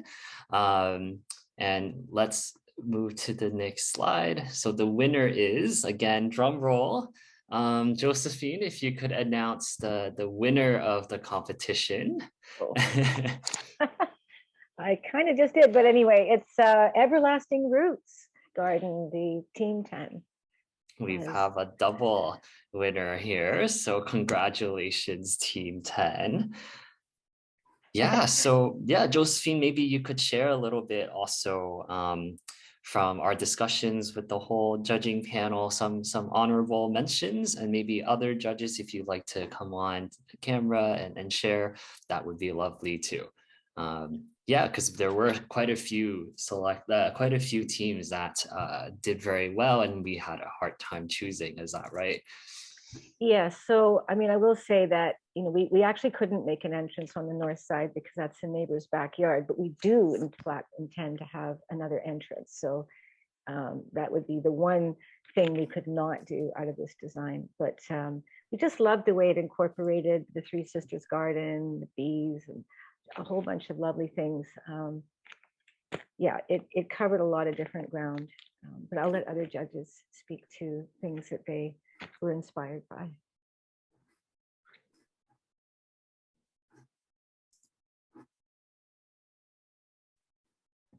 Are they here?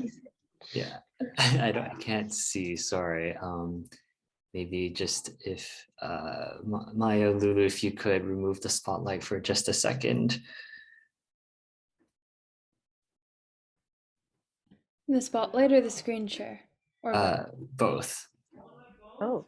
Yeah, thank you.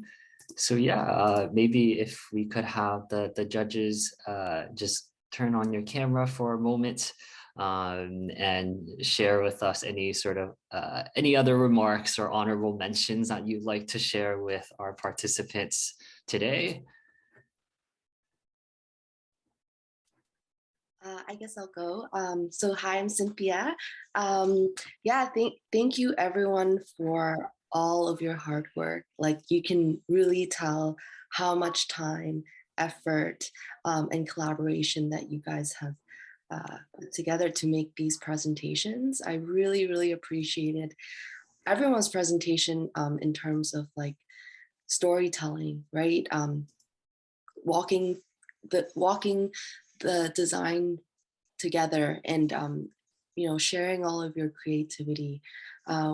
I really loved seeing all of the innovative ideas, the use of color, and honestly just all the different types of design work that you guys did. I really appreciated basically like the different methods that you guys use, the different tools to create these presentations. It was done really well. Thank you guys. Thank you, Cynthia. And yeah, thank you again, and congratulations to Team 10 and to all of our teams today. Now I'm going to pass the time back to our MCs. Thank you. So congratulations to Team 10 and thank you to everybody who participated in the design competition. Thank you again also to our awesome judges and the experts who've been in the design competition for all of your efforts. All of the teams that participated in the design competition will be receiving an email from Urban Minds with feedback from the judges on their design proposal within the next week. We also wanted to share the results from our social media giveaway pre-conference, and the winner will receive a $25 Starbucks gift card. Thank you to all of you that shared details for our conference and our posts on Instagram and other social media platforms. And so the winner of our giveaway is Clara Fu. All details about prizes will be sorted out after the conference by email, but congratulations, Clara. Hand it over to Maya. Congrats, Clara and Team 10. Now I want to take the time to let you guys know more about OneUp and what our vision is. Our OneUp program offers you the opportunity to create change in your own community. Coming here to the conference is the first step, which you all took, so great job, everyone. If you'd like to take the next step in becoming a leader and change maker, we invite you all to come to the OneUp Leaders Lab. The OneUp Leaders Lab is a leadership workshop in August where you'll pick up practical skills such as project management, design thinking, and public speaking, all in preparation to help you become a OneUp school chapter leader for the upcoming school year. And now we have a video to play for you about Leaders Lab.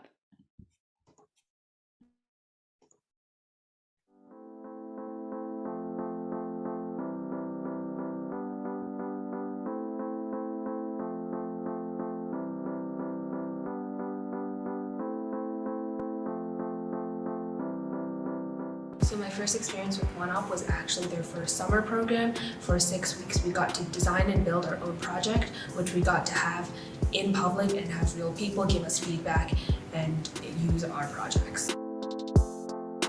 I went to the Leaders Lab last year in 2018, and I found the design jams to be quite fun.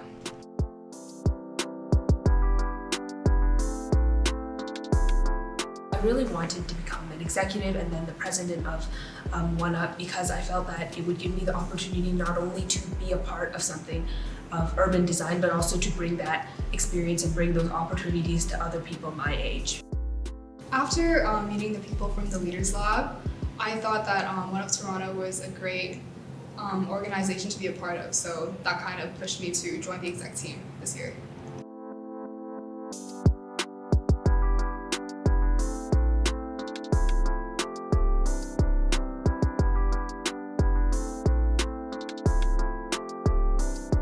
So at first I thought, oh, it was just a summer program, I could volunteer and I could help out with other people, but then I came to realize it was actually bringing good experiences to other people, and it was really helping educate other people on why it's important for youth to take part in their cities and to be involved in the design.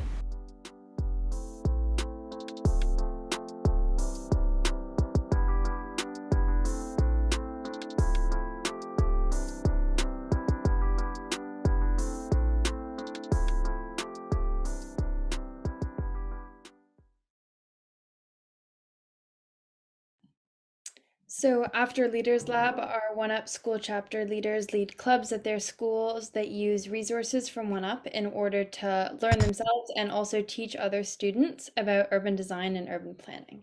Our school chapters also have the opportunity to participate in many of our events throughout the year. And to build on our discussion about OneUp school chapters, we've also prepared a quick overview video to show you what school chapters do and what they've accomplished over the past few years.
Be sure to keep an eye out for more updates about Leaders Lab on our Instagram page, which is at OneUpToronto, to learn about how to participate in challenges like those that our school chapters have just showcased.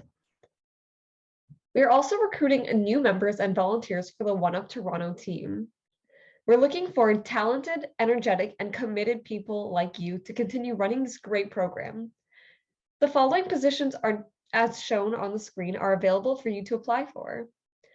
So we have our Director of Design, Director of Engagement, Director of Public Relations, as well as Sponsorship Coordinator, Graphic Designer, Video Editor, Engagement Coordinator, and Public Relations Coordinator. If you're interested, applications are open now until April 3rd at oneuptoronto.org/apply.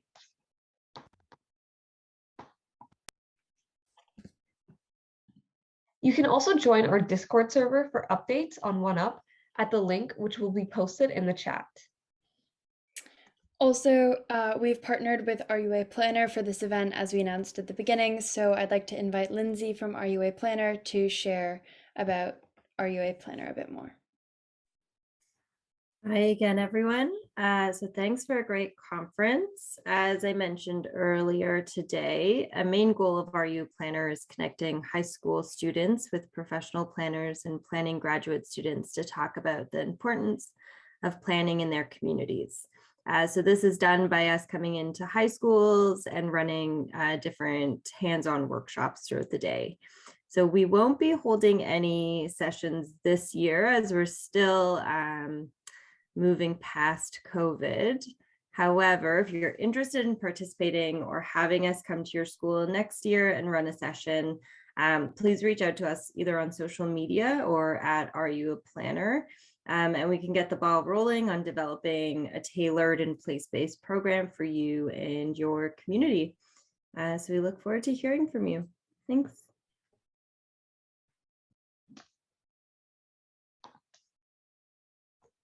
We'd also love to have you fill out our feedback survey. By filling it out, you'll get a chance to win a free HelloFresh box valued at $174. Please see the chat for the link to our feedback survey. It should only take about 5 minutes to complete, which makes it pretty easy to win. We truly value your feedback and want to make our conference an even better experience next year. This conference wouldn't have been possible without the help of all of our current OneUp executives, Urban Minds, and RUA Planner team, as well as our speakers and sponsors. Now, before we head into networking time, it is a OneUp tradition to get a group photo of all of our conference participants. So if you'd like to be in our photo, please turn your camera on now. Give everyone a second. I would like to see all of your faces.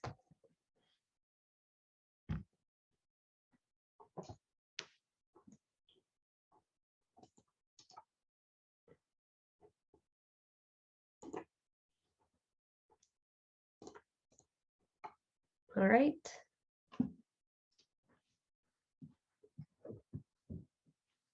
We'll give it another bit. Okay, it looks like we're ready. Smile. Cheese.